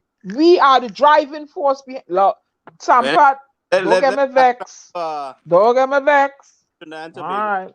So, based on the report coming back to the Prime Minister, right? What we're picking up is that we had a lot of flaws in the handling of the healthcare system, basically. Mm-hmm. But a lot of things needs to be spelled up, and you see, the reason we end up in this situation is in the initial stage we didn't want to take certain steps. We refused to open the Cuba hospital. We refused to deal with the Point 14 hospital because it was initiated under the previous government. and there was so much political spite. Instead of we trying, Let's go buy bread. we trying to put things in place and improve and build on what was there, we were playing games. For the first, from 2015, onwards, almost on 2019, 2020 was a whole set of games. Was a whole set of games, right? So, I mean, the mismanagement of the exemption, the transition of our people from overseas, there was mismanagement with the resources to put in place. Gary, them ain't know what it look. Them don't know what they're doing in Trinidad. You know, everybody just have a big walk. But you see how Chorton come and trying to spin this thing like it's no biggie, and it was a little glitch here and a little glitch there. Yeah. And that the same thing. We name it a minor inconvenience. Your friend Hines, all of them just be doing it. They all have big work, and they don't care about the population that they've been elected to serve. But they didn't want any. They don't care. You couldn't. When you tried to challenge him because he wouldn't listen to you, he made threats. They don't care. Right? I don't forget this guy. I didn't forget this guy. They don't care, Gary, and they don't care. They don't look. Poor Lana here in the chat.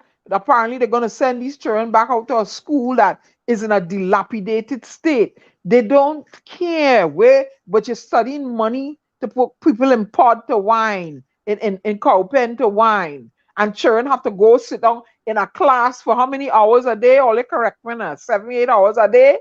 And you pay all this money to put people in cow pen, right? To wine and jam on one another. That is more important than the children. They don't care. All they living out there and all this. They don't care. And the people that handling the garbage, they don't have proper PPEs. And the poor fella that's speaking up on behalf of the workers there, they're victimizing him. They don't care. They don't care. And when you talk up, they want to victimize you, demonize you, destroy you, discredit you, and disown you. They don't care. The people living under the conditions have to care enough to be willing to fight. They have to care enough to be willing to fight because they suffer the consequences. But it has they don't care. Gary, go come and tell me we living out there. Too much. What's that? The city Hines too much. I tell them that already. Boy. Nana says if you put us sanctions on Trinidad and Tobago, we in deep shit. Boy, let me tell you something. My preferable food is local grown. So I don't know.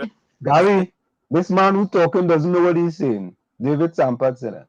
The man who talking doesn't know what he's saying? Yeah. You. So what, David? Like you eat foreign food more than local food or what?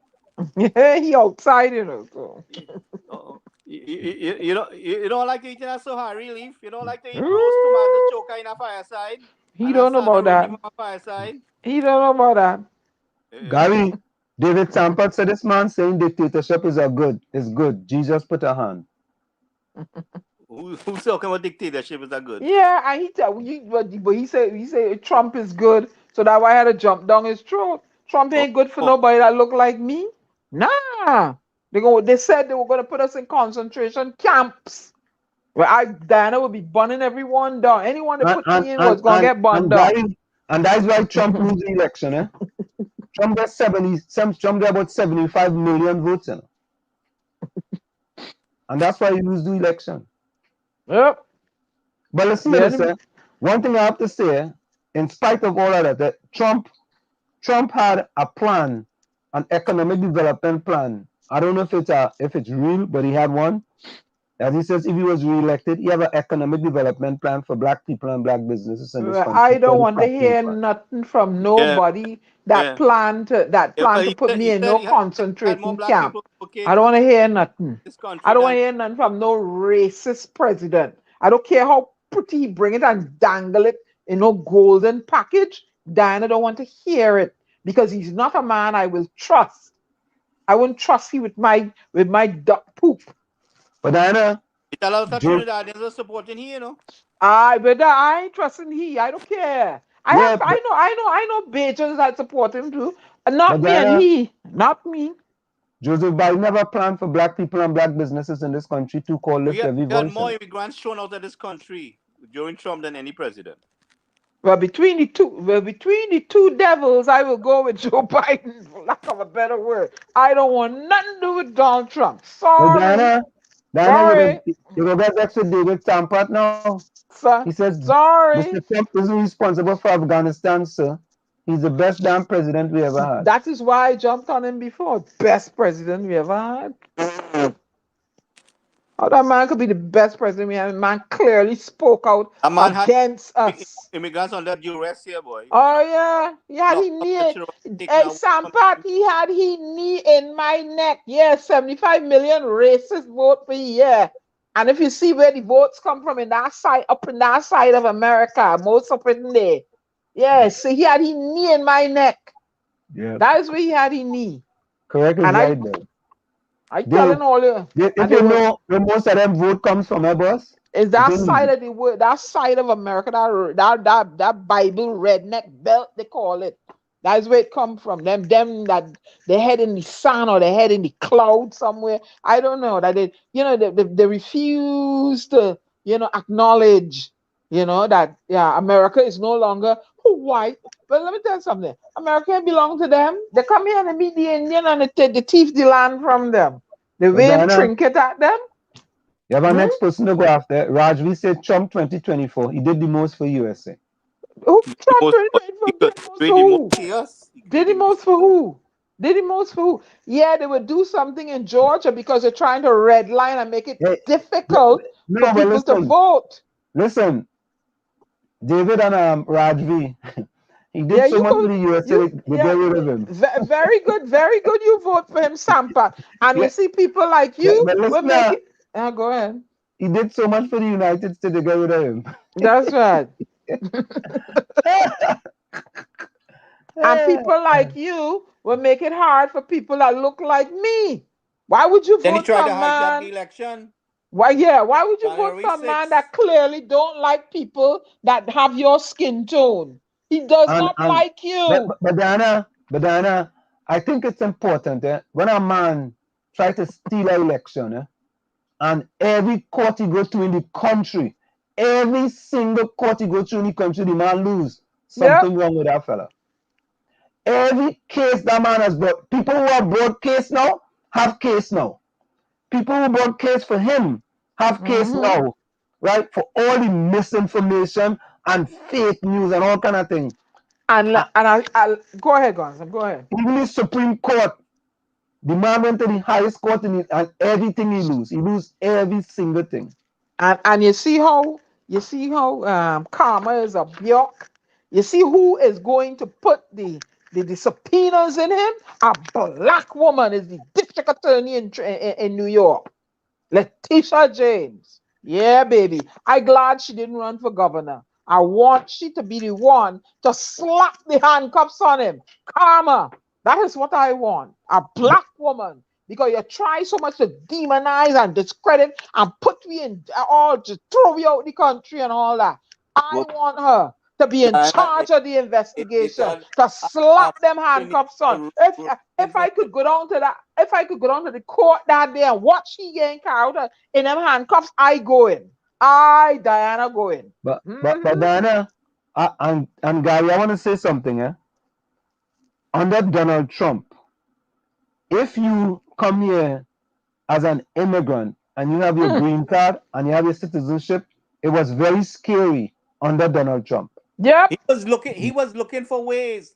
He was looking for ways to take away your green card and your citizenship. And your citizenship from you. Yes. And to send you back. Send you back to wherever you come from. That's what he was looking for. Was dangerous. That's a dangerous man. Wicked man. That fella wicked. And I said to him, the first body he should send back is his wife. That's the first body. I ain't gonna lie. I started to get scared. Even though I am a citizen of this country, I started to get scared of that man. I told you that. He's a wicked evil man.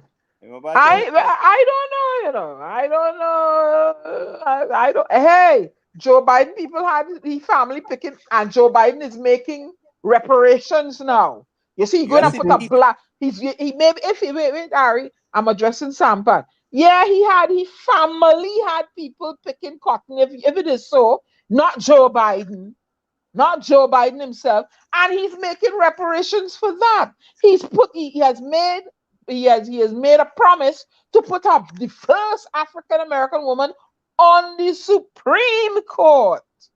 So he's making reparations for that misdeed that his family committed. I have to give him applause. He's making an effort to correct a wrong. I'm giving him 10 out of 11. 11 out of 10 for that. Okay? So, but under Trump, nah. The 6 I don't know how much Trump did, but he doesn't back down from a fight. That's what I liked about him. Putin could have never invaded anything under his watch. And let me say this, Trump. Fish. Wait.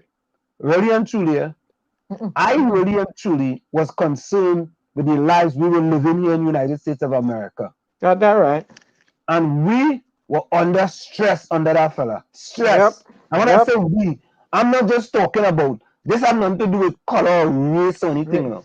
Many of us in this country was under stress with that fella. Yeah. Real stress. You know what the vision that man put in this country, boy? Yep. You know what that man divide people, boy? And he ignites some old flames. He ignites some very old flames in this country. Gary, my daughter attended a predominantly white college. And I'm telling you, some of our friends who supported Trump. Right? Let me leave it right there. As a fellow on radio, just say I'll leave it there. Yep. It was serious.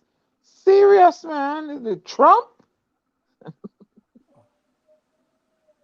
You don't know. You don't know. Welcome. Gary, Chris Watson says, good night to the village and all on the chat and live. This is for Gary. And some it have diplomatic sanctions, economic sanctions, and military sanctions, and sanctions on individuals. Tell Gary that, Ansem. You're absolutely correct. He's 100% correct. And right now, there's individual sanctions on certain Russian oligarchs. Yeah, I'm aware of all of that. So, for example, if they have 10 billion in a US bank here, they have no access to it. Imagine, Gary, imagine you're an oligarch and you're a billionaire, and a country telling you, boss, you can't touch that. You know. Hey, Putin, what wrong with you, partner? You better get out of Ukraine, You see people blocking my money? And who just said something? Raj, let me tell you, there was a time in the news where they said there was a submarine parked out in the Long Island waters out there somewhere at the 199 parallel line, because apparently when you hit the 200 parallel line, correct me if I'm wrong, then it's considered you're aggressive. Trump didn't tell him nothing. When Bush was in power, he came, when they come maybe, if they come, what? Bush would have told him, hey, move from there. Bush would have moved from there. Trump didn't tell them nothing. They stayed there as long as they wanted. But Diana, hear this, right? Trump was buying off people, Gil. He was buying off people. Hear this, Diana. Listen. David Sampat said he voted for Trump. It was under Obama. Go ahead. Yeah, but David Sampat said he voted for Trump. Listen. Boo! No, Diana. No, Diana. In this country and in any country, you have the freedom to vote for whoever you want. If you want to vote for Trump, vote for Trump. You want to vote for Biden, vote for Biden. But do not criticize another person who voted for someone else. You see? So you can vote for whoever you want. If you want to vote for, but I will criticize the person. Trump. I don't like him. That's exactly what I'm saying. I'm not going to criticize you for voting Trump, because you may see things in Trump that I don't like, but you like it. How can I like a man that don't like me? He's the not man don't like. he's talking He in a not. general way, Diane. Yeah, no, I'm just saying. Trump don't like me, don't like immigrants. He don't. No, I can't support that. And he was looking for every way to skin me out of here. He was doing everything in his power. And you notice under his reign, the policemen were doing as they want, lynching the black men, killing, executing them as they like. Nah, I can't go down with that. No. This is the question. Lions Love says Trump is better than Biden. That's what he said. I'm just reading the comments. Trump is better than Biden. Yeah, that's what Lions Love says. Well, Lions Love, yeah, that's his opinion. Yeah, Chris Watson says Trump took all the business from other countries where labor was cheaper and bring back all the business in America where you have to pay higher wages and health prices gone way up. Yeah, that's why China unleashed the COVID on we, right? Chris Watson, for 100 years. The man bring back all the labor. Yeah. What is that? Is cheaper. And you know what?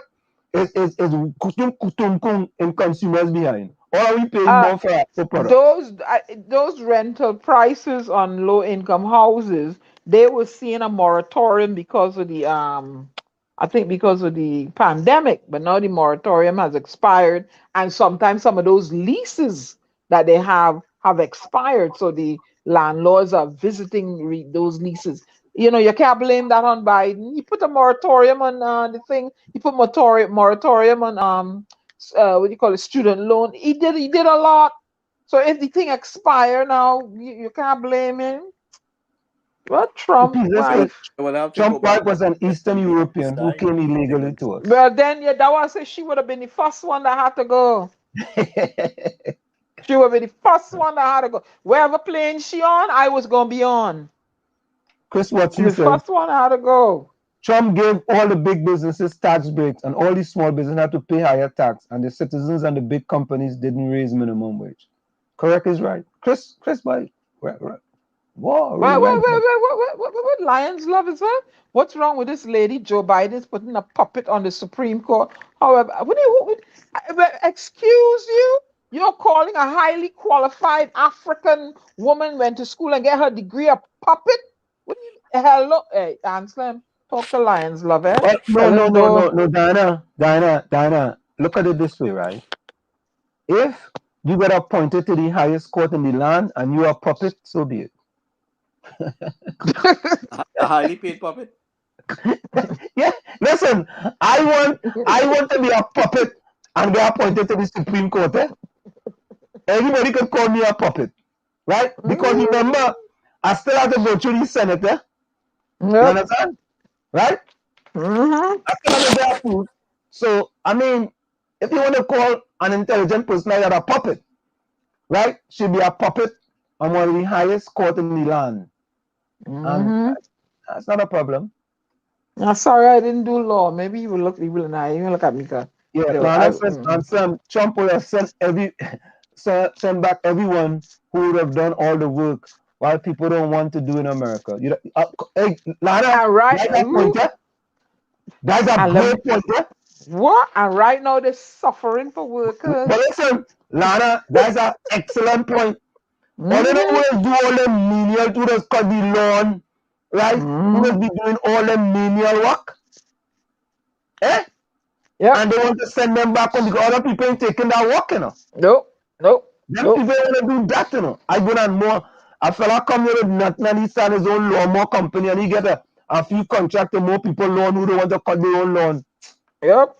And then you know, Trump, and them same people working at his golf club. You pick the thing up my mouth. Them same people. Hypocrite of the highest order. The babysitters, the people working in the meat plants and stuff. When COVID break out, they get sick. Yep. There was a shortage of meat on the shelves and stuff. There were shortages in different industries because the people got sick. There were people, Chris run Trump out America like his business and he will file for bankruptcy. Almost every business that fella have bankrupt. Yep. Bankrupt. Correct is right. Yep. Right? He run the country like it was a reality show.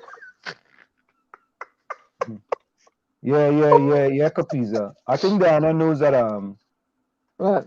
Clarence Thomas is from Georgia, Savannah, Georgia. Oh, that's where he's from? Clarence Thomas? And he's married to a Caucasian woman. David, I remember under Bin Laden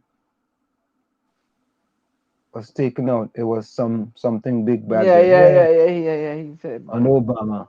Under Obama. Yeah, 60, you're correct. Yeah, I can't got Trump again. Nah, boy. I will go back to Barbados quick. Diana, Rajvi wants to know how much rental prices raised on low-income household since And Biden took I power. just addressed it. I said the moratorium may have Okay, expired, sorry. and that leases may have expired, and the people are raising their rents. So it may look like it happened simultaneously when Biden took power in the White House. So it looks like. I understand Rajvi point, you know. Trinidadians But can't go to Raj, you America trying to to keep me shop focused again. on America, and I trying to keep me focused on Trinidad. We more the issue is really on Trinidad and Tobago here right now. With the Trinidadians can't go to America to shop again. Well, I tell you all, excuse me. You see them barrel and thing people be selling for all it ain't happening. They are no more 99-cent store. Alright. Everything going up. To ship the barrel home TNT is we pressure. done. We had to focus on TNT. If they Can't kick me ship. out of here, where we going? That's right. All right. So focus Can't on ship. fixing TNT. I'm not from here. I squat in here. I only squat in here. I'm not from here. They could kick me out of here anytime they want. So I looking to fix my little island. How about you? Members of the diaspora. And me, I would go by Mia Motley. I ain't going through that. I only have one island I can go to. I can't even go to Tobago. Why you can't go to Tobago? Watson Juke will take you in, man. No, they don't want to Calcutta ship over there. But you don't know that. You're Trinidad, Trinbagonian. Now they want to say, they go tell what they go say what's he see we was right. He collaborated with the Indians against me. Oh Lord. Raji, but then more people get deported under then Obama than Trump. Well, those people were, I understand, correct me if I'm wrong, of the criminal element. But wait. That makes sense. That Rajvi, that don't make sense. Obama had 2 terms. Trump had 1. Don't make sense indeed. What kind of maths is that, Rajvi? Huh? Hey, Rajvi, like you ain't concerned about the level of the services delivered to our people in the country in Trinidad. Like you more concerned about over here. It don't matter to you what's happening with our people on the ground there, how many people are losing their lives, how many people can't get food. And somebody sent me a video where they went to rob a place and the alarm went off and they take off running. So what? I didn't see that one. When is it? Just when? Yesterday, yeah, they two of them and they say they want a small water. So they pull out the $3 and they hand it and then one guy turn around and point a gun up under the slot and tell her, cashier, I sent it to you. And wherever she do, the alarm went off, boy, they forget about that money and take off, boy. It's saved by the bell. It's underneath Saved by up above Saved by the Bell. I sent it between you and I, Saved by the Bell. Wherever you see Saved by the Bell is the video above it.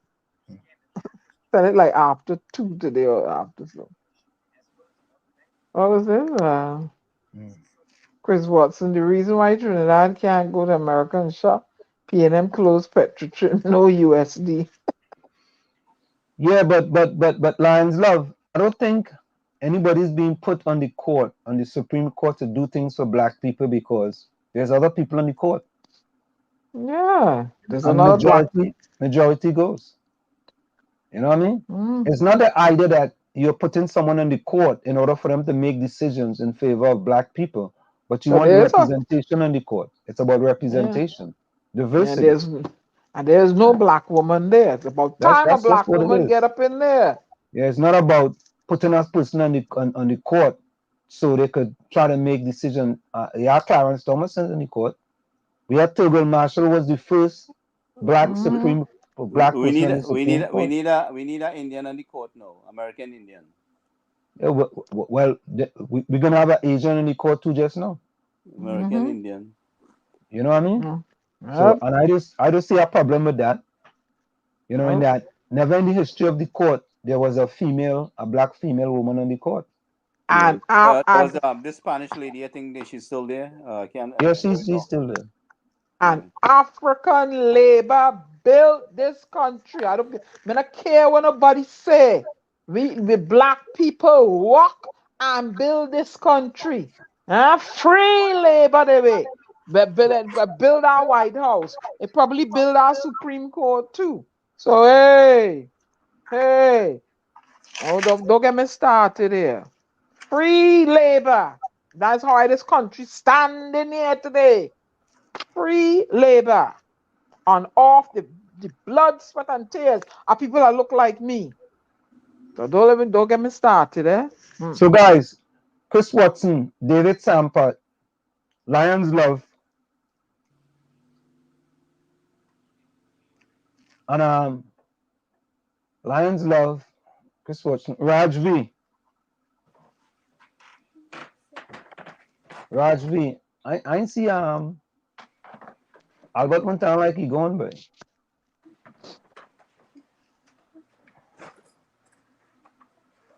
and Capiza, could you put closing comments in the chat? Nadia, we have to sing happy birthday for Nadia. Nadia, don't leave. Let me see. Nadia's supposed to send me something, you know. I wonder if she sent it to me. Yes, Nadia, we're going to sing happy birthday to you. Don't leave. Nadia, I sent it Ready? Hold on. I sent Nadia the number, you know. She was supposed to send something. Don't leave, Nadia. We have to sing happy birthday. I think Nadia has one take with she phone. All right. What are we gonna sing? We're gonna sing happy birthday to Nadia. Happy birthday to you. Happy birthday to you. Happy birthday, dear Nadia. Happy birthday to you. How old are you now? How old are you now? How old are you, Nadia? Are you 20? Are you 30? How old are you now? Are you 35 and a half? Yeah. Happy birthday, Nadia. Happy birthday, happy birthday, happy birthday, happy birthday. Yay! Everybody type happy birthday to Nadia. Come on. Don't let me go and get the cookie broom now. Well, I had them going. They started. Don't let me go and get the cookie broom accounting. Everybody type happy birthday to Nadia. Nadia, put closing comments in the chat on your birthday. Put closing comments on your chat, Nadia. Everybody give Nadia a greeting for her birthday, or I'm going to get that cookie broom. Diana, David Sampat says, sorry you made your blood hot with the Trump talk. I'm sorry, ma'am. I'm fine. Hey, Albert Montano's still here, you know. A lot of people in Trinidad like an abusive relationship. So it's not a surprise that these people like Trump and some of it rub off on Dr. Keith Rowley. Albert, you have a point there, right? Some of us in Trinidad, I say some of us, we like an abusive relationship in truth, though. It's like our government could abuse us left, right, and center, and we don't bat an eye. You know, we don't bother eye, man. They have to throw it a little carnival fence and they patch and makeup, man. What are you worried about? You beat up the wife and buy she some flowers on the weekend. You're all good to go. Kiss and make. What Capiza said beat your wife? What? And the relationship continue as long as you buy the flowers and bring some chocolate and the licks could pass all week. Yeah, free boy. Today is only twos, boy. 2, 22, 22.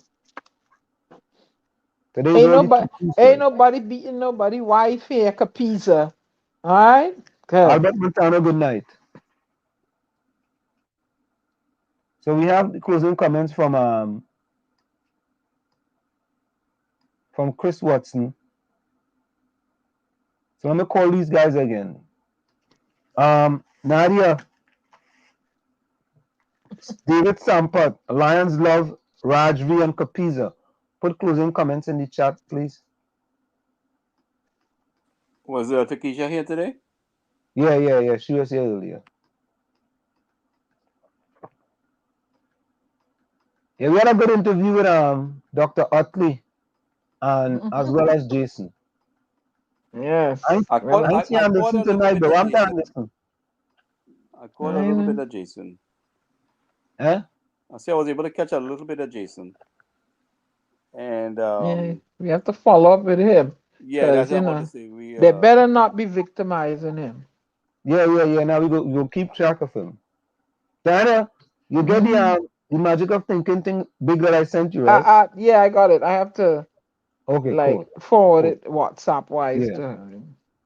Or email. I'll get her email and you forward it to her. All right. Okay. Let's go, Diana. Closing comments? Not much tonight. Just want to say everybody stay focused, stay safe. And I don't know. Look forward, hope for a better tomorrow. That's all I can say. Go to sleep with a dream, wake up with a purpose. That's all I have for tonight, my beloved people. Good night. Thank you.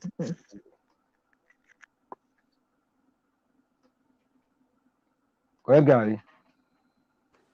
I would say mobilize, unite, and fight for a better tomorrow. Don't just hope. With that, I would say good night and see you guys on Thursday. Okay. There's a quote that says, if you think ignorance is expensive, if you think education is expensive, try ignorance. From where I said this is it, the clock on the wall, so that's all I like to say, but I've got to go. Remember, hard work beats talent when talent does not work out, and for every 60 seconds of anger, we lose 1 minute of happiness. So, I've seen closing comments from Dave. Dave, closing comments are Mr. Ansem. All I will say, Russia and China is gunning for the West, and war is happening. God bless America. Thank you, Dave Sampat. Lions Love says, my dear sir, if she's going to do nothing for black people, is that your closing comments? I read it anyway. My dear sir, if she's going to do nothing for black people, why are we jumping up and down? Come on, folks, let's think about this. Miss Diana is saying that this is reparations. What's wrong with you people? Okay. Chris Watson says, Nadia, may God blessings upon you and give you health and strength and courage to deal with this plague that is Trinidad and Tobago.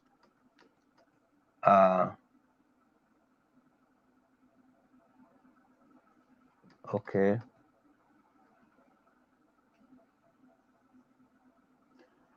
Dave Sampat says, Sticks, I don't miss Trinidad and Tobago, but I don't like what's happening to the people in Trinidad and Tobago. Well, you know, some people expected Obama to give away the treasury to them. And when they didn't do that, they turned against him. But the man said, go to school and educate yourself, right? So because you have somebody that looks like you expect him to take up the whole treasury and give it to you, no, it doesn't work like that. We're looking for diversity. This is an international country. It's a very diversified country. We made a lot of progress. We're not where we should be, right? I mean, so Chris Watson said, It's a quick time. You see how Trump almost spin this thing around? You see how quick Trump almost spin this whole country around? Mm-hmm. So, I mean, we're not in a safe zone. We have a lot of work to do, you know? Chris Watson's closing comment is, education is a passport to the future, for tomorrow belongs to those who prepare for it today. Malcolm X. Yes. Correct is right. Who was closing comments you see then? While I look for something. You see anybody else? I'm going cruising. I'm cruising. I'm looking for a song in the meanwhile. All right, guys, we'll catch Closing. up While All the right. PM Capizo, good night, Gary. While Capizo, while the PM is in Iran listening to his diary speaking counterpart, Guyana needs oil refinery. It shows PM square pegs and round holes. Okay. Diana Benskin said, good night, all. Thanks for being here. We appreciate you and love your interaction. I love it, even though we may not disagree. Thank you, Diana. Who said that? Diana Benskin. Okay. Whatever. I'm pulling on you now. This is for Lana asked for this earlier. This is for Lana. Good night. Lana. Who's that saying good night there to? Me. I told you you're gonna play something now. Yeah. Lana asked for this. Somebody asked for another song too. No? Who was that, boy? You remember? No. Yeah, that was kind of early in the I nearly hit end just now. I was like, no, Diana, don't hit end.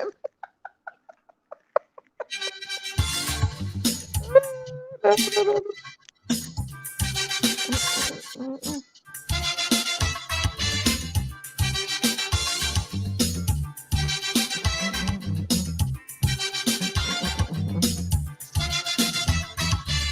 say you get up one morning, you elders have something, you don't know how they get it, but you want to use it.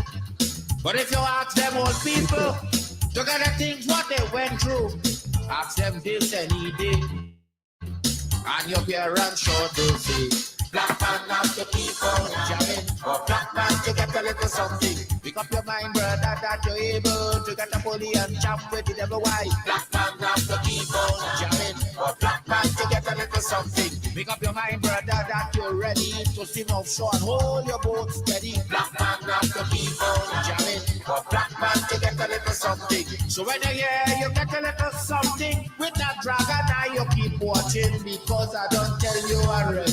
Black man don't get nothing easy.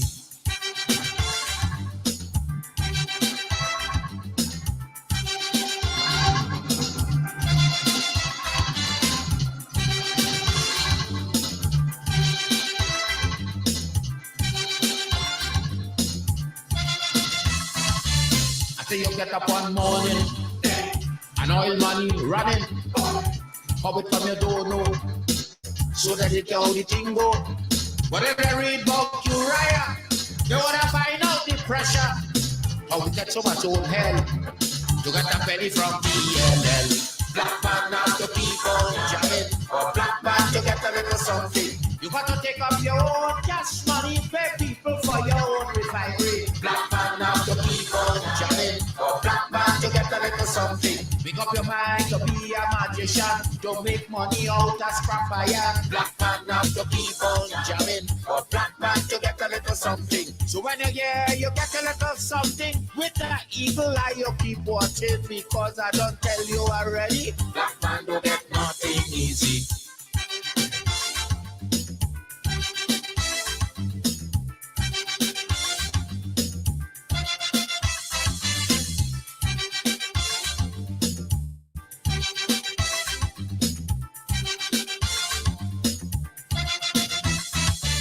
I say we get up one morning, independence happening, getting the thing come easy.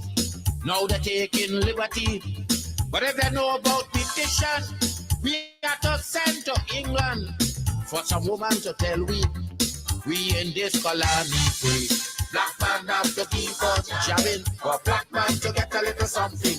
You You got to go to conference in England to get independence in your own land. Black man have to keep on jamming. For black man to get a little something. People hold you, humiliate you, turn on and sell you, and then they free you. Black man have to keep on jamming. For black man to get a little something. So when you hear you get a little something with that dragon, now you keep watching because I don't tell you already. Black man don't get nothing easy.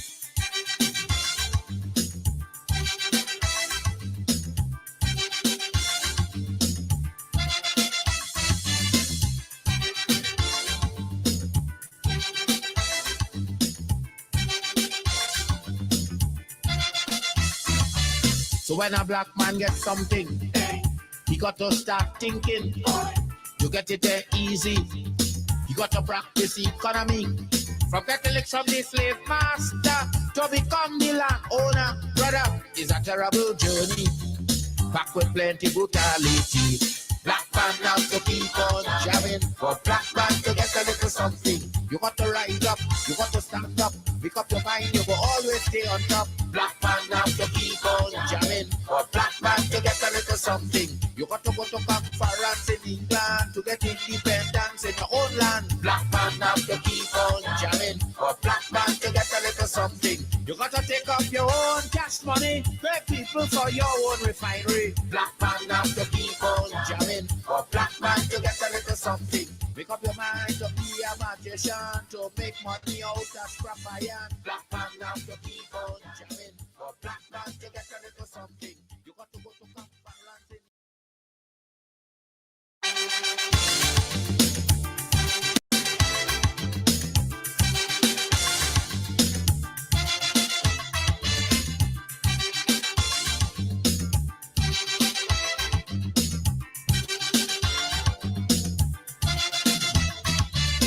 say you get up one morning, your elders have something. You don't know how they get it, but you want to use it. But if you ask them old people to get the things what they went through, ask them this any day, and your parents sure to say, black man have to keep on jamming.